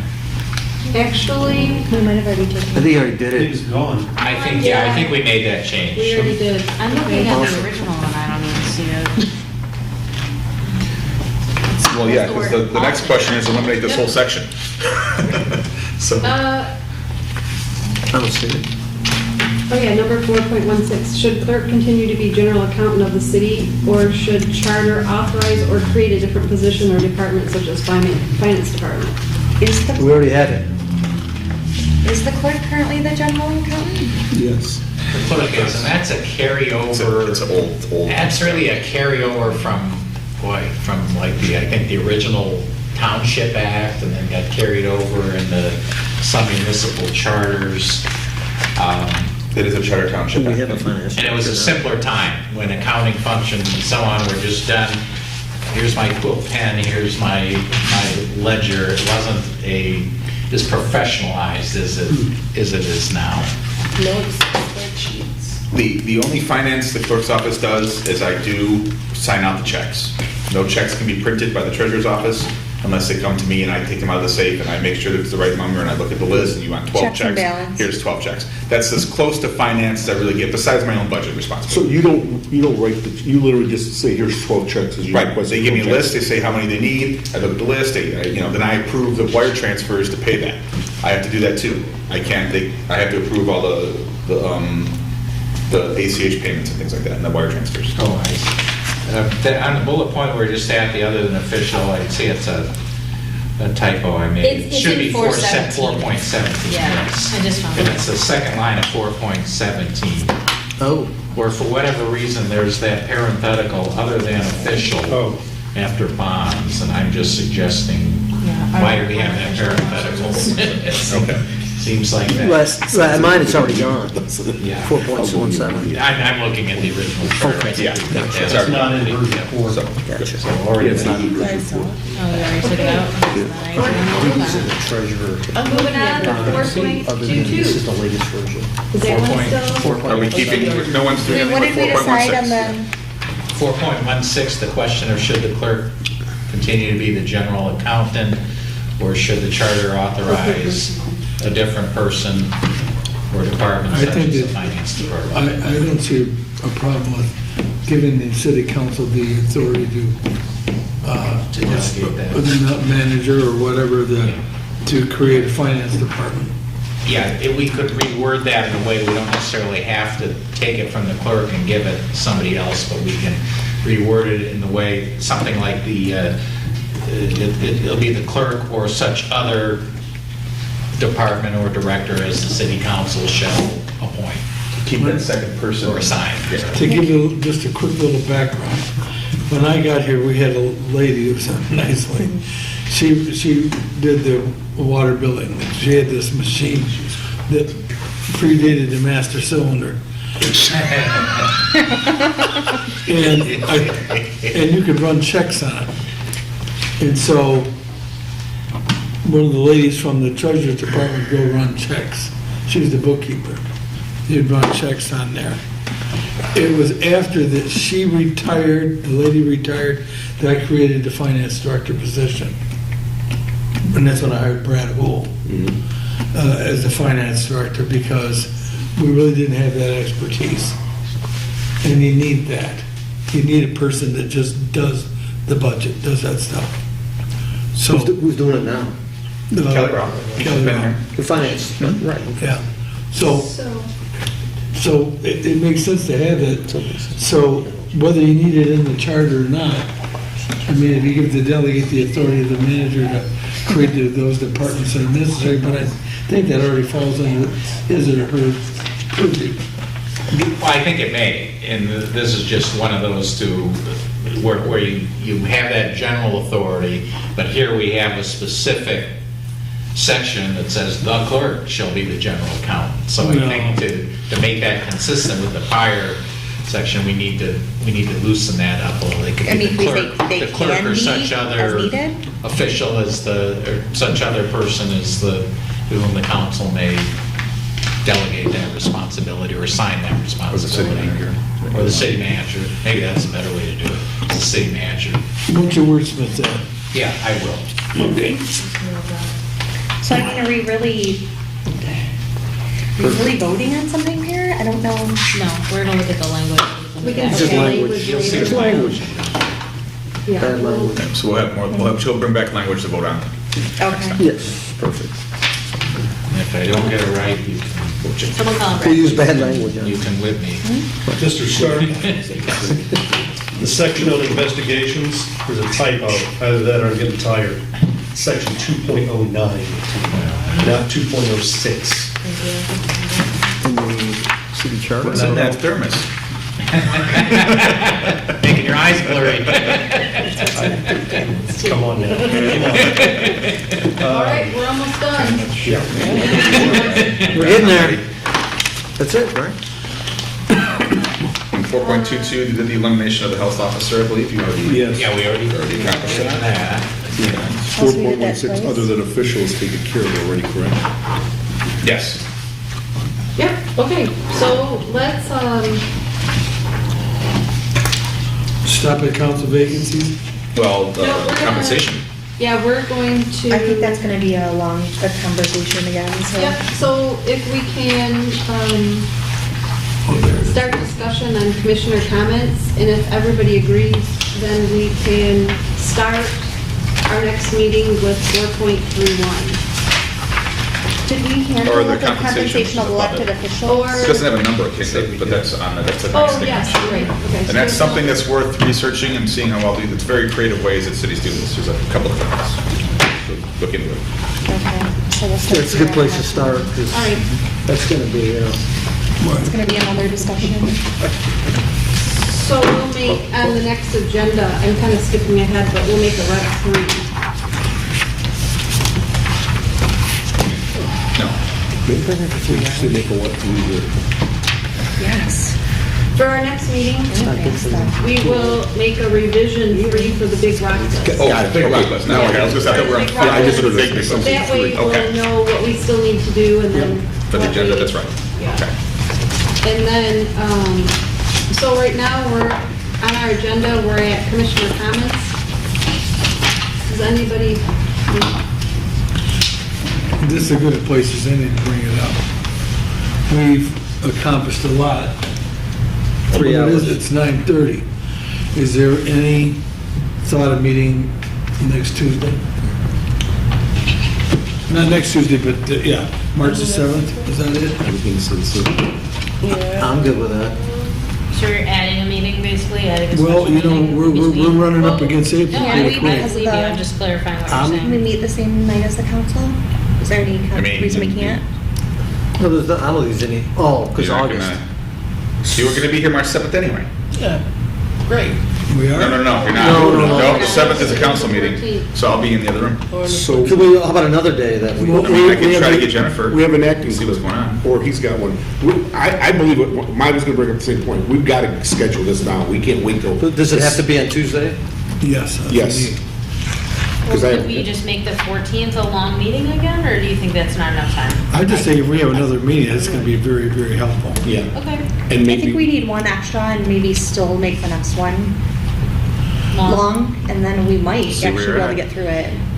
Okay. Our first run, and then we'll have to wait for. John- so we're always gonna be a week Yeah, behind. the only thing I want to mention, if you're talking about scheduling something for next Tuesday, I'll do my, I will have Quicker the turnaround. information for you, but just my schedule is such this week, I won't be able to give you the lead I time wouldn't that you expect- normally do. I mean, you might not get the stuff until maybe Monday. Well, John, the stuff that you're coming back with is stuff we could vote on in the next meeting. Yeah, the week Like, we could after. use This Gotcha. special We just meeting we need to get further through discuss. this. No, So I just to get it. continue- Okay, I just continue wanted to make sure, discussion. 'cause normally. So we're I- just saying the normally I 7th, think I give 14th, you and stuff 28th. on Wednesday Yeah, or plenty something. of time. It's like, I yeah, get it. I You're need gonna be the more. acting. Quicker turnaround time for you. Yeah, Let's we meet on can- St. It's Patrick's worth Day. mentioning. It's Next fair. year. It's fair. You got to give me another one. No, Meet not on St. I'll Patrick's Day. have, drink I'll have No. plenty of, yeah. Yeah, absolutely. That's the It's a least. good idea, though. Add these back up. So we are having a meeting March 7th? We have, Well, Imagine this I group. just wanted, Who can make we're it? talking about commissioner comments right now, right? I believe I can. Okay. Who can make the We make 7th? The 7th? Yeah, I can Oh, do who it. can make this up? Let me look at my calendar. Hold on a second. Maybe I misspoke. I'm if available. that's the question, yes. Yes, the question is, can you make it? Let's just start there. There's 6 of us, right? Because I just want to see this. Everyone said, Yeah, everyone said. I this. actually. We might as well. me too. We might as well We get can. going on this. I think we're good, except All right, I Sam. make a motion to have a special meeting I on just wasn't gonna hold my Tuesday, hand March up the for- 7th I at can make it. 6:30. So all of us. I'll Yeah. second. We can crash the city council. All in favor for the special meeting on March 7th, starting at what time? 6:30. 6:30. 6:30. Aye. Right? Anybody opposed? Just for my edification for scheduling purposes, we're talking about meeting next Tuesday in place of March 14th or in addition to? Okay, so it'll be the next 2 Tuesdays that we'll be meeting. And we don't expect any Correct. language back next Tuesday. We Well, I'll expect- do what I can, I'm just, but Well, I just, I think I we're- just I'll didn't, at least get some I didn't minutes think back I'd out. have it, I didn't think I'd have it to August by tomorrow afternoon, like. No. No, I can at least. Come on, I'm only you here can't do after that. Thursday. At least. But I got Yeah. a judge who, I have a judge who owns me in the morning, so I just. Yeah, they can wait, man. Just John, I just tell them honestly you had a think it's previous. easier if motion we call. plow ahead as we've been proceeding and then look at all your changes as a whole. Yeah. once I we absolutely plow agree. through. I don't And wanna that way see- you're not on a tight That way timeline we're and not then dealing we with the back look and at everything holistically. Yeah, that's I fine. don't want to I see think the that makes language. sense. Yeah, we don't want to kill you, but Yeah. it's too late in the game to kill you. Okay, any other commissioner comments? I just want to say, I think it's great that all of us are able to be here, because this was our first, like, really, I mean, all of our meetings are important, but this was our first, like, big debate meeting, and I think that we handled it great. We had things that we didn't all agree on, but we were very respectful of each other, and we got a lot of great information off of each other. I want to thank you, everyone, for sharing, mainly you two. We got a lot of experience, and I rely on a lot of that for some of our big rocks now, because I do need to see both sides. So I want to say thank you to everyone for just handling this so respectfully today, and I am proud to be part of this group. Your team. Always a All successful right. meeting when you don't leave with blood and teeth on the floor. Right? The first rule of charter commission meeting is you don't talk about charter commission meeting. Yeah, wait a minute, we're not adjourned yet. No. Yeah, okay. I'm just going to plant a seed right now. I've been thinking about this a lot. once George Elworth looks this thing over and the governor approves it and the city council approves the ballot language, et cetera, this commission may not campaign for the passage of the charter. It has to be an independent You can inform. campaign commission. So if you remember going through the bond issue with the school. Can we form an independent campaign commission? So I'm planting that seed now. I've started to think ahead. You mentioned the stump speech a minute ago. I've started to think ahead now to how we might be handing this off to a different group of people other than ourselves to promote its passage. And that's not, I'm not putting it out there for discussion right now, just saying that it's probably time now that we can see George's desk for that to become a You consideration. have the ability to provide objective information. Yes. Educational materials. Yes. And you can get that in- But that's short of saying, we'd like you to vote yes, and here's a sign. Right. That would require this independent Yes. committee. The problem is if they start asking you questions, then the way you answer those questions could, Well, maybe. it could I be mean, you- construed as I mean, advocating. You are for- allowed to speak for yourself and certainly express your own viewpoint. Right. You haven't given up that. I'm just saying the committee as a whole cannot spend money and resources We don't to have any advocate money. for or No against. resources. Individual members can do what they want. Oh, really? Just like city Yeah, council just members. keep it People ask you, why'd you do this? You get the We You can. can't come on about like our charter funds, like the same Oh, way. okay. So we go door to door. If we wanted to do that and we. I don't could know, you would know that better than change. anybody else in the room. Got it. From your experience on the, I'm just saying, like, depending on how hard it has to be campaigned for, Right. T-shirts and yard signs, all that kind of stuff is, we can't do that. Yeah. Independent. And As as I can individuals, as a we private can. citizen, I can. Yeah, Right. And we don't get paid. If we get invited to Hold on. speak, we can speak. There's a lot of mini conversations going on, and I'm not hearing what Samantha is saying.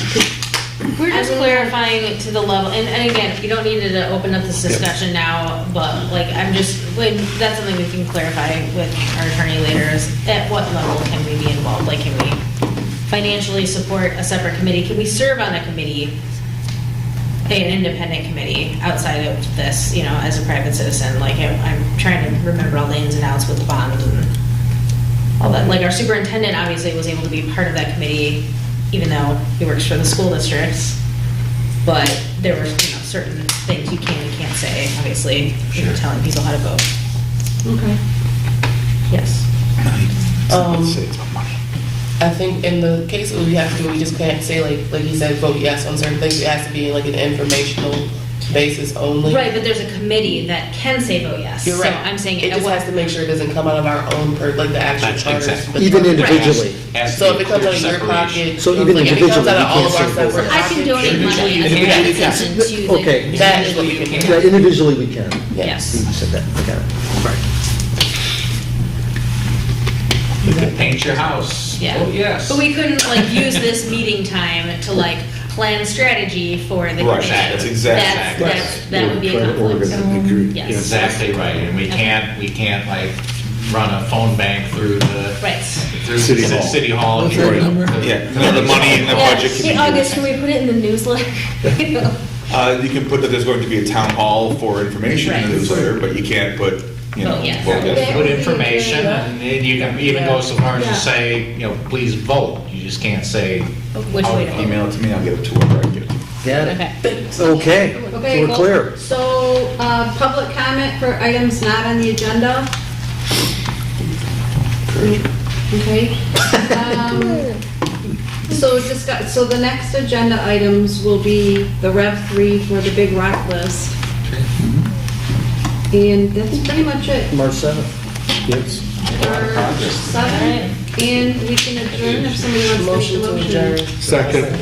All in favor? Aye. All opposed? Nobody. Thank you, everybody, for coming.